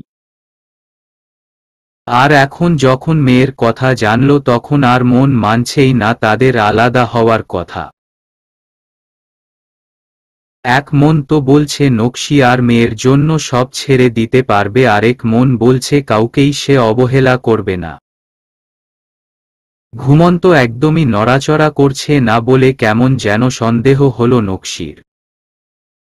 সে খুব ধীরে একটা হাত আলতার নাকের কাছে ধরল। তা দেখে চিন্তিত স্বরে আওলাদ বলল, কি হইছে? কিছু না, মুখে কিছু না বললেও নকশির মন অস্থির রইল। ভোরের আশায়, আলতার জেগে ওঠার আশায়, আর আওলাদ সম্পর্কে জানার পর মেয়ের মনোভাব কি তা দেখার আশায়। নকশি দেখল আওলাদ এখনো ঠায় দাঁড়িয়ে আছে, তাই তাকে সামনের চেয়ার দেখিয়ে বলল, বসেন এখানে। বিনা বাক্য ব্যয়ে সে সত্যিই বসল চেয়ারে। রাতটা দুজনের অর্ধ ঘুম অর্ধ জাগরণেই কেটে গেল। ভোর হতেই শিশির হলো থেকে বেরিয়ে গেল। কিছুটা সময় ব্যস্ত পায়ে হাঁটাহাঁটি করল ফুটপাত ধরে। তারপরই ছুটল হাসপাতালের দিকে। হোটেল থেকে 3 জনের জন্য নাস্তা কিনে হাসপাতালে ঢুকতেই দেখল আওলাদ বের হচ্ছে। কোথাও যাচ্ছেন? নাস্তা আনতে যাই। তুমি যাও ওগো কাছে। শিশির হাত উঁচিয়ে পলিথিনের প্যাকেটটা দেখালো, নাস্তা আমি নিয়ে আসছি। তুমি আবার কষ্ট করলা কেন বাবা? আসেন ভেতরে। কষ্ট বলছেন কেন? এ কাজটা তো আমি বা ভাই থাকলে ভাই করত। এখন আপনি আছেন তো। কথা শেষ না করেই থেমে গেল শিশির। সে এমন কথা কেন বলছে? আওলাদ নির্লিপ্ততা আর বেজায় অসুখী চোখে তাকিয়ে আছে শিশিরের দিকে। লোকটা কি কষ্ট পেল? খারাপ লাগলো শিশিরের, সে কেন এমন রূঢ় হচ্ছে। সত্যি বলতে লোকটার উপস্থিতি তার প্রথমে ভালো লেগেছিল এই ভেবে এত বছর পর আলতা তার বাবাকে পেল। কিন্তু পরশু রাত থেকে খুব বিরক্ত লাগছে লোকটাকে। যখন টের পেল লোকটা দ্বিতীয় বিয়ে করেছে এবং সন্তান সন্ততিও আছে। শিশিরের পাশাপাশি হেঁটে কেবিনে গেল আওলাদ। আজ আলতাকে ছেড়ে দেওয়ার কথা বলেছে, কিন্তু কখন তা এখনো নিশ্চিত জানে না। শিশিরকে দেখতেই নকশি বলল, আব্বা আজকে নাম কেটে দিবে বলে গেছে ডাক্তার। তুমি কি আজকে ক্লাস করবে? না ফুপুয়ামা, আমি আজকে ক্লাসেও যাব না, আর টিউশনির ছুটি এখনো কালকে দিন বাকি। আচ্ছা তাহলে কষ্ট করে একটু খোঁজ নিও কোনো বাসে বাড়ি যাওয়া যাবে, আর টিকিট সংক্রান্ত ব্যাপারটাও একটু দেখো। সব দেখব, আগে এখানে আসেন চেয়ারে। নাস্তা নিয়ে আসছি, খাবো সবাই। আলতা কি সজাগ হয়েছে একবারও? হ্যাঁ, ও শেষ রাতে অনেকক্ষণ জেগেছিল, তাই এখন আবার ঘুমাচ্ছে। আর থেমে নকশি আওলাদের দিকে তাকাল। আওলাদও পূর্ণ দৃষ্টিতে নকশির দিকে তাকিয়েছিল। আর কি ফুপুয়ামা? উনাকে চেয়ারে ঘুমন্ত অবস্থায় দেখেছে, কিন্তু কোনো প্রশ্ন করেনি, কেমন যেন আবছা অন্ধকারে চুপচাপ তাকিয়েছিল। আমি জেগে যাওয়ার পর দেখলাম সে কেমন করে দেখছে। যখন কথা বলতে চাইলাম বলল কিছু শুনতে চায় না। আমার চিন্তা হচ্ছে সে কি কোনো প্রকার ট্রমায় ভুগবে এটা নিয়ে। আওলাদের মিয়ে যাওয়া মুখটা পাণ্ডুর মতো হয়ে গেল। সে ঘুমিয়ে পড়েছিল শেষ রাতে। তারপর যে এমন কিছু হয়েছে তা নকশি একবারও বলেনি, অথচ এই ছেলেটা আসতেই কেমন নিজে থেকে সব বলছে, অথচ বিয়ের পর পর নকশির সব কথা এই অশিক্ষিত মানুষটার সাথেই ছিল। বিদেশে যাওয়ার পরও নকশি কত গোধূর্ত কথা বলা চালিয়ে যেতে শুধু তার মায়ের কারণে নকশির অনর্গল বলতে চাওয়া কথাগুলো শুনতে পারেনি। কষ্ট হতো খুব তার, কিন্তু তখন মায়ের ওপর কথা বলার সাহস ছিল না। মা ভক্ত ছেলে সে, আর তাই তো বউকে ভালোবাসলেও প্রকাশ করার ক্ষমতা ছিল না। এটাই তার দোষ ছিল, যার ফলে বউ হারালো, সন্তান সংবাদ জানতেই পারল না। শিশিরের আনা নাস্তা খেয়ে নিল তিনজনই। আলতার জন্য খাবার হাসপাতাল থেকেই দিয়েছে। খাওয়া শেষে আওলাদ তার পকেটে থাকা টাকাগুলো বের করে নকশির দিকে এগিয়ে দিল। এগুলো কি? এইখানে কিছু টাকা আছে। হাসপাতালের খরচটা দিতে চাইতাছি না, কইরো না। নকশি তৎক্ষণাৎ না করতে গিয়েও থামল। এই মুহূর্তে তার মন বলছে মুখের ওপর ফিরিয়ে দিতে টাকাগুলি, কিন্তু শিশিরের সামনে লোকটাকে অপমান করার কোনো মানে হয় না। সে কঠিন মুখে কিছু বলতে গিয়েও বলল না। টাকা লাগবে না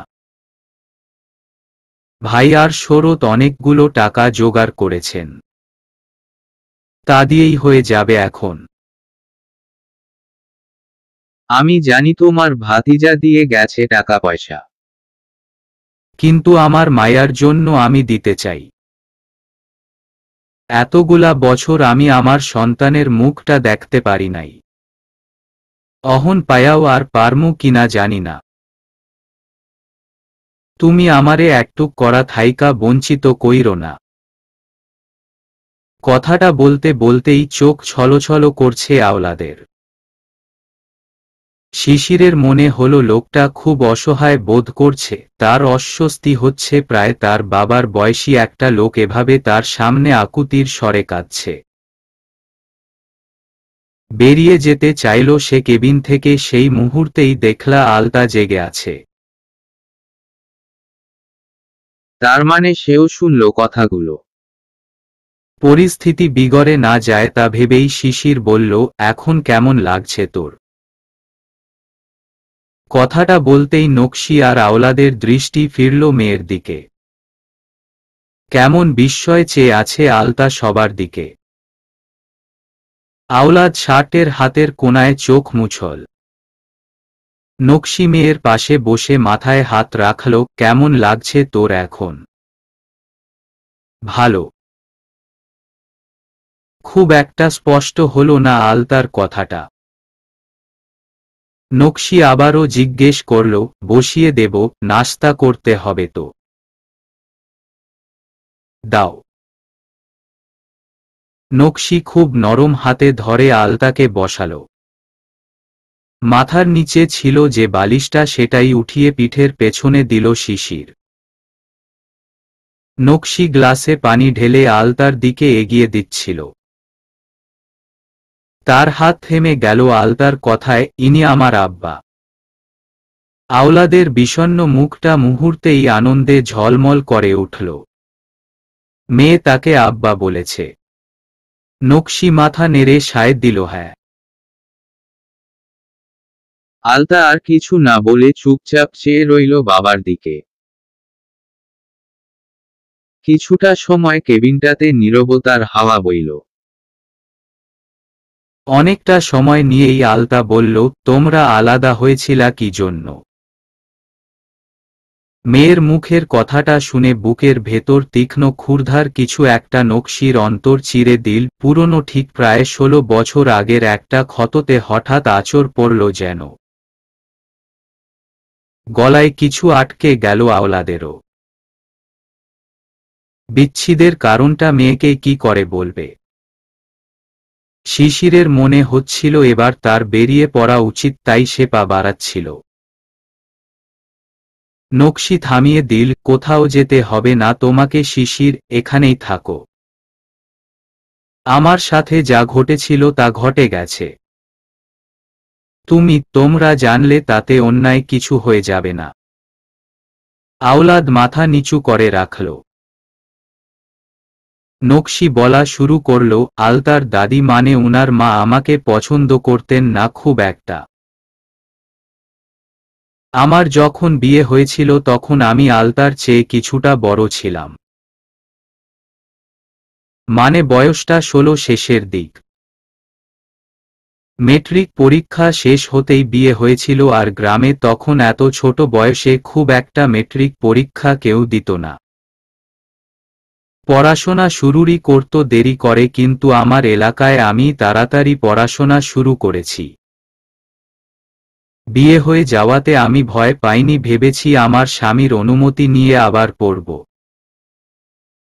কলেজে ভর্তি হওয়ার জন্য আলতার বড় চাচার ছেলেকে বলেছিলাম ব্যবস্থা করে দিতে। আলতার দাদি কোনোভাবেই রাজি ছিল না, তার বাবা তখন বিদেশে। তিনি একবার আমার কথায় সম্মত হলে আরেকবার তার মায়ের কথা মেনে নিতেন, আর এমন করে দুদিক সামলানো উনার পক্ষে সম্ভব হয়ে ওঠেনি। এরই মাঝে আবার উনার খালা মানে আলতার দাদির এক বোন নিজের মেয়ে বিয়ে দিতে চাইতেন উনার কাছে। সহজ ষড়যন্ত্র ফাঁদ পেতে আলতার দাদি আমাকে দুশ্চরিত্রা প্রমাণ করার চেষ্টা করলেন। কিছুটা সফল তো হয়েও গিয়েছিলেন, বাড়িতে সালিশ ডেকেছেন এবং উনার আপন ভাতিজাকে জড়িয়ে আমার চরিত্রে কালি লেপনের কাজ করতে চেয়েছিলেন। শেষের কথাটা বলার সময় নকশি আওলাদকে দেখিয়ে বলল। মায়ের মুখে এইটুকু শুনেই আর্তনাদ করে উঠল আলতা। দুহাতে মাকে জড়িয়ে ধরল সে। আওলাদ মাথা নিচু করে আছে। বলতে নেই, এবার সে লজ্জায় চোখের পানিটুকু আটকানোর প্রাণপণ চেষ্টা করছে। নিজেরই কন্যার সামনে তার স্ত্রীর সাথে ঘটে যাওয়া বর্বর এক অত্যাচারের ঘটনা শুনতে তার মন মাটির সাথে মিশে যাওয়ার ইশারা দিচ্ছে। এত লজ্জা, এত অক্ষমতা তার। সে পারেনি নিজের মায়ের ষড়যন্ত্রের হাত থেকে স্ত্রীকে রক্ষা করতে। আলতা আর শুনতে চাইছে না তার মায়ের সাথে ঘটে যাওয়া অতীত, কিন্তু নকশি থামল না। সে বলতে থাকল সেদিন কিভাবে বাড়ি ছেড়ে পালিয়েছিল আর পথিমধ্যে গাড়ির অ্যাক্সিডেন্ট, আহসানুল্লাহর সাহায্য করা। নকশির বাপের বাড়িতে খোঁজ নেওয়া থেকে নকশির গর্ভাবস্থার কথা জেনে কেমন করে সেই বাড়ির প্রতিটি সদস্য তাকে আগলে রেখেছে। এতগুলো বছর কতটা যত্নে বড় হয়েছে তার মেয়ে, সবটাই বলল নকশি। বলার উদ্দেশ্য ছিল আওলাদকে শোনানো। সবটা শুনে স্তব্ধ হয়ে রইল আওলাদ। এরই মাঝে ডাক্তার এসে শেষবারের মতো চেকআপ করল আলতার। নাম কেটে বাড়ি যাওয়ার ব্যবস্থাও হলো। পরবর্তী চেকআপের ডেট 10 দিন পরে দেওয়া হলো। আলতার ছুটোছুটির প্রয়োজন পড়েনি, একা শিশিরই করল সবটা। আওলাদ দুহাত জোর করে নকশির কাছে ক্ষমা চাইল, মেয়ের কাছেও ক্ষমা চেয়েছিল। আলতা কি বলবে কিছু বুঝতে পারছিল না। জন্মের পর থেকে জেনে এসেছে তার বাবা নেই। থাকলেও তাকে আর তার মাকে আপন করেনি, তাই খুব একটা বাবা নিয়ে তার মনে ভালোমন্দ কোনো অনুভূতি ছিল না। বাবার আদর বলতে সে আহসানুল্লাহর আহ্লাদকেই বোঝে, আপন বলতেও সে মাস্টারবাড়ির মানুষগুলোকেই ভাবে। এমন হঠাৎ কোথা থেকে একজন এলো বাবা হয়ে, তাতেই কি সে বাবা বলে মেনে নেবে? কক্ষনো না। কিন্তু মুখে কিছু বলল না সে। আওলাদ বলল বাড়ি গিয়েও সে আলতাকে দেখতে যাবে, নকশি কি আপত্তি করবে? নকশি সরাসরি বলে দিল সে কিছুতেই আপত্তি করবে না। আলতা বড় হয়েছে, সে যা ভালো বুঝবে তাই হবে। শিশির খরচের পাট চুকিয়ে খোঁজ নিল আধ ঘন্টা পর বাস আছে হাসপাতালের সামনে থেকেই। বেশি কিছু সাথে আনেনি তারা, তবুও 3 দিনে মগ, বালতি, বক্স, চাকু সব মিলিয়ে অনেক কিছুই কেনা হয়েছিল। শিশির হাতে হাতে সব গুছিয়ে দিচ্ছিল। হঠাৎ তার ফোন বেজে উঠল। সে একটু সাইডে দাঁড়িয়ে ফোন তুলল। হ্যালো সোহা। নামটা শুনতাই আলতা কেমন বক্র চোখে তাকালো শিশিরের দিকে। শিশির খেয়াল করেনি সে ফোনে কথা বলায় ব্যস্ত। নকশি জিনিসপত্র গুছিয়ে নিতে নিতেই বলল, আব্বা দরকারি হলে দেখা করে আসো, আমি পারবো গোছাতে। লাগবে না ফুপু আমা। সোহা আমার ব্যাচমেট, লাইব্রেরি এসেছে তাই বলছিল আমিও ফ্রি থাকলে যেন যাই। শিশির খুব স্বাভাবিকভাবেই বলল, কিন্তু আলতার দৃষ্টি তা স্বাভাবিক দেখছে না। সে কেমন গুমোট হয়ে আওর চোখে দেখছে শিশিরকে। সকল গোছগাছ শেষ হতেই তারা বেরিয়ে পড়ল হাসপাতাল থেকে। 3 মিনিটের পথ হাঁটলেই বাস স্ট্যান্ড। সেখানে গিয়ে শিশির সবাইকে সিটে বসিয়ে বাইরে এসে দাঁড়াল। আলতা বসেছে জানালার পাশের সিটটায়। তার পাশে নকশি আর পেছনের সিটে বসেছে আওলাদ। শিশির দাঁড়িয়ে আছে বাস ছাড়ার অপেক্ষায়, আর আলতা জানালা দিয়ে বাইরে তাকিয়ে আছে অন্যমনস্কভাবে। ঠিক সময়ে বাস চলতে শুরু করল। ঠিক সেই মুহূর্তে কানে এলো একটা চিকন মেয়ে কণ্ঠ, শিশির। আলতা চকিতে ফিরে তাকালো জানালা দিয়ে পেছনে। শিশিরের খুব কাছে এসে দাঁড়ালো এক লম্বা, ফর্সা সুন্দরী শহুরে মেয়ে। আলতার কিশোরী মনফিচেল এক রহস্যময়ী হাসি হাসল, আর তার চোখ জমা করল শ্রাবণের বার্তাহীন অমোঘ বর্ষণের বারিধারা। অলি এত অধৈর্য হলে কি করে চলবে বলো? তাহলে কি আমি ঘরে বসে থাকবো সারা জীবন? সারা জীবন কেন ঘরে বসে থাকবে? মাত্র শিউলির বিয়ে হলো আজ 5 দিন, বেশি না, আমাকে 2 মাস সময় দাও। একেবারে খালি হাতে তো তোমাকে আনতে পারবো না আমি। আচ্ছা, তোমার কিছু করতে হবে না, আমি নিজেই বাড়িতে কথা বলে তোমাদের বাড়িতে মা, কাকা, কাকিকে পাঠাচ্ছি। আগামী সপ্তাহে পাঠিও। সন্ধ্যার আগ মুহূর্ত। অলিদের বাড়ির পেছনের কাঠবাগানে দাঁড়িয়ে কথা বলছে শরৎ। গাছের আড়ালে কিছুটা লুকিয়েই দাঁড়িয়েছে শরৎ, আর এটাই তাকে খুব বাজে অনুভূতি দিচ্ছে। সে অলিকে ভালোবাসার পর সরাসরি কথাটা জানাতে পারবে না বলেই কখনো বলেনি। শিশির অনেকবার বলেছিল ফোন নম্বর জোগাড় করে দেই, মেসেজে জানাও, চিরকুটে লিখে দাও। শরৎ সেসবে পাত্তা দেয়নি। তার ইচ্ছে ছিল নিজেই কোনো একদিন পরিবার পাঠিয়ে দিবে, কিন্তু সেটা অবশ্যই আরও অনেক পরে করত, যদি ততদিনেও অলি অবিবাহিত থাকত। সে প্রেমের নামে লুকোচুরি খেলায় কখনোই আগ্রহী ছিল না, কিন্তু শিশিরটা যেতে যেতে তার অনুভূতিটা অলিকে পৌঁছে দিয়ে গ্যারাকলে ফেলে গেল। অলিও মুখের ওপর বলে বসল শরৎ যেন নিজে বলে ভালোবাসার কথা।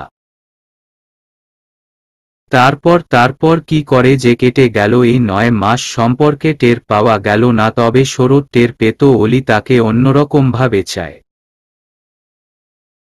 অন্য প্রেমিকদের মতো খুব কাছে, খুব পাগলামিতে, আর ভালোবাসার উষ্ণ স্পর্শেও। কিন্তু শরতের মন বারংবার বাধা দিয়েছে তাকে। হাতে হাত রাখা আর কপালের চুমোর বাইরে আগানো তার জন্য বড় একটা চ্যালেঞ্জের মতো লাগত। সে ভাবত যে তাকে কেন আমার না করেই অত মাখব আমি। আজ অলি শরৎকে দেখা করতে বলেছে। শরৎ বলেছিল ফোনেই বলো দেখা করাটা ভালো দেখায় না। প্রেমিক মন তার, সে নিজেও প্রিয় মানুষটাকে দেখতে চায়, কিন্তু এই দেখা করাটা যদি কখনো প্রিয় মানুষের বদনামের কারণ হয়। এই একটা ভয়ই সে ইচ্ছেটাকে দমিয়ে রাখে। তবুও বিগত কয়েক মাসে অলির ইশারায় হোক বা চোখের তৃষ্ণায় বার কয়েক দেখা করেছে এলাকা থেকে দূরে। কিন্তু আজ অলি বলে দিল বাড়ি থেকে বের হতে পারবে না, কিন্তু দেখা করাটাও জরুরি। সে কারণেই বাধ্য হয়ে ছুটে আসা। আর আসতেই জানা গেল অলির বাবার কাছে ভালো এক বিয়ের প্রপোজাল এসেছে। শরৎ আগেও বলেছিল অলিকে তার একটু সময় লাগবে শুধু শিউলির বিয়ের জন্য। বোনটাকে ভালয় ভালয় পাত্রস্থ করতে পারলে তার চিন্তা কমবে। অলিও তখন তার হ্যাঁতে হ্যাঁ মিলিয়েছিল। আজ হঠাৎ করে বিয়ের কথা তুললে কি করে হবে। তবুও আশ্বস্ত করল সে করবে কিছু একটা। কথা শেষ করে শরৎ অলিকে বাড়ি যেতে বলতেই অলি বলল, এভাবেই চলে যাব। একটু আদর করবে না? সন্ধে হয়ে আসছে অলি। এমনিতেই ভয় হচ্ছে কেউ দেখে ফেললে কি ভাববে। আজাইরা ঢং যত্ত সব। কেউ দেখবে বলে প্রেমিকাকে একটু আদর করার সাহস দেখাবে না। এত ভীতু ছেলে আমি আগে কখনো দেখিনি। তোমার চেয়ে তো শিশির স্মার্ট, অন্তত কোনো কিছুর পরোয়া না করে প্রেমিকার ঠোঁট ছুঁয়ে দেয়। অলির মুখের কথা শুনে চমকে গেল শরৎ। তার বুঝতেও একটু সময় লাগলো অলি তারই ভাইয়ের কথা বলছে। যতক্ষণে বুঝতে পারল ততক্ষণে অলি মুখ ফুলিয়ে চলে গেছে। জিজ্ঞেস করার সুযোগ পায়নি শিশিরের প্রেমিকাকে। হাসিও পেল তার অলির আচরণে। মেয়েটা দিন দিন পাগল হয়ে যাচ্ছে। বিয়েটা এবার করতেই হবে। ঢাকা থেকে যে কারণে তাকে ফিরতে হয়েছিল সে কাজটাও ঠিকঠাক করা হয়নি। দোকানের ছেলেটা অভাবের তাড়নায় চুরি করছিল। শরতের কাছ থেকে যা বেতন পায় তা দিয়ে ভালোই চলত, কিন্তু ছেলেটার আগে থেকেই অনেক ঋণ ছিল। আর পাওনাদাররা খুব করে এবার ধরছিল তাকে। কোনো উপায় না দেখে চুরির সিদ্ধান্ত নেয়। অভাবে স্বভাব নষ্ট এমন অবস্থা। পুলিশে না দিয়ে নিজেরাই বিচার ব্যবস্থা করেছে। শরৎ শান্ত স্বভাবের হলেও তার চোখ রাঙানি কমবেশি সবাই ভয় পায়, তাই বিচার বলতে তার চোখ রাঙানি আর ভবিষ্যতে এমন কাজে না দেখার কথা বলেছে। অন্যথা হুমকি তো আছেই, সে কি করতে পারবে তা আর বলার দরকার নেই। ছেলেটাও পা জড়িয়ে ক্ষমা চেয়েছে। অনেকেই বলেছে ছেড়ে দিয়ে ভুল করেছ। সত্যি বলতে শরতেরও ইচ্ছে হয়েছে তাকে একরকম শাস্তি দেওয়ার, কিন্তু তার অবস্থার কথা বিবেচনা করেই প্রথম দফায় ছাড় দিয়েছে। এবার তাকে একাই দোকানটায় নজর রাখতে হবে। সন্ধে মিলিয়ে গেছে আরও আগেই। সে কাঠবাগান থেকে বেরিয়ে বাড়ির দিকে পা বাড়াচ্ছিল, অমনি একটা অটো দেখা গেল বাস স্ট্যান্ডের দিক থেকে আসছে। সে রাস্তার এক পাশ হয়ে এগোচ্ছিল, হঠাৎ কানে এলো, শরৎ না। অটো থামান তো। শরৎ ফিরে তাকালো অটো থামতে দেখে। নকশি ডাকল, বাড়ি যাচ্ছ? ফুপুয়ামা আপনারা? শিশির তো আমাকে বলল আপনারা কাল আসবেন। ও ভুলে গেছে হয়তো, পরে আবার জানাতে। সকালেই নাম কেটে দিয়েছে, তাই সকালেই রওনা দিয়েছিলাম। 4 সিটের অটোর এক সিট খালি ছিল। শরৎ অটোতে উঠে উল্টো দিকে আওলাদের পাশে বসল। শরৎ এবার আলতাকে জিজ্ঞেস করল, কেমন লাগছে তোর এখন? ভালো, এক শব্দেই জবাব দিয়ে চুপ রইল আলতা। অন্ধকার মাটির পথ ধরে অটো এগিয়ে চলছে বাড়ির পথে, চারজন মানুষই চুপ হয়ে রইল। বাড়ির সামনে অটো থামলে আওলাদ ভাড়া বের করতে শরৎ থামিয়ে দিল। জোর করে অটো ভাড়া দিয়ে নিজেই ব্যাগপত্র তুলে বাড়ি ঢুকল। আহসানুল্লাহ দোকানে ছিল, বাড়িতে শিফা, জয়তুন আর শিউলি ছিল। জামাইয়ের সাথে সে আজই এসেছে বাপের বাড়ি বউ ভাতের পর। আলতাকে দেখে বাড়িতে হইচই পড়ে গেল। তাদের হইচই একটু পর পাড়ার মানুষও যোগ দিল। যারা যারা শুনেছে আলতাকে নিয়ে এসেছে তারাই এসে উঠছে মাস্টার বাড়িতে আলতাকে দেখতে। এলাকা জুড়ে অনেক আগেই রটে গিয়েছিল আলতার সাথে হওয়া দুর্ঘটনার কথা। অনেকে আবার ঘটনার উল্টো বর্ণনাই জানে। আহসানুল্লাহ ফোন পেয়ে আজ তাড়াতাড়ি দোকান বন্ধ করে বাড়ি এসেছে। আসার পথে ভাগ্নির পছন্দমতো গরম গরম জিলাপি কিনে এনেছে। মানুষজনের ভিড় কমল, রাত প্রায় 10টা পার করে। বাড়ি খালি হতেই শিফা নিজের ঘরে খাবার বাড়ল আলতা, নকশি আর আওলাদের জন্য। আলতাকে খাইয়ে দিয়ে নকশি খাওয়ার জন্য বসতেই আহসানুল্লাহ বললেন, নকশি। জি ভাই। আওলাদকে খেতে ডাক। সে আলতার পাশে আছে, ডেকে নিয়ে আয়। নকশিও কথামতো আওলাদকে ডাকল খেতে। কিন্তু আওলাদ নিজে এসে আহসানুল্লাহর সামনে দাঁড়িয়ে বলল, আহসান ভাই আমি খামু না, বাড়ি যাইতে হইব এখন, খেয়ে চলে যেও। না ভাই, আর দেরি করা সম্ভব না, আমি যাই। আর থেমে গিয়ে নকশির দিকে তাকালো আওলাদ। আহসানুল্লাহ বুঝতে পারল সে নকশিকে কিছু বলতে চায়। নকশি মাদুরের ওপর তরকারির বাটি সাজাচ্ছিল। আহসানুল্লাহ আবার নকশিকে বলল, ও বোধহয় তোকে কিছু বলতে চায়, শুনে আয়। নকশি আচ্ছা বলে উঠতে গেলে আওলাদ বলল, এইখানেই বলি, আমি যদি আলতারে দেখতে আসি আপনারা আপত্তি করবেন? ভীষণ রকম বিনীতভাবে যেন আবেদন জানালো আওলাদ। নকশি একবারও চোখ তুলে তাকালো না আওলাদের দিকে। আওলাদ বারবার তাকাচ্ছে আহসানুল্লাহ আর নকশির দিকে। হাসপাতালে 3টা দিন কাটিয়ে আওলাদের এতটুকু জানা হয়ে গেছে, তার স্ত্রী কন্যার জীবনে একমাত্র অভিভাবক এই আহসানুল্লাহ ভাই। সে নকশির আপন ভাইদের চেয়েও আপন হয়েছিল তার পাশে, এটা বুঝতে বাকি নেই তার। আর সে কারণেই হয়তো আওলাদ অনুমতিটা শুধু নকশি নয় আহসানুল্লাহর কাছে চাইছে। আহসানি প্রথমে বলল, নকশি আর আলতার আপত্তি না থাকলে আমারও নেই, কিন্তু তাদের ইচ্ছের বাইরে কিছু হবে না।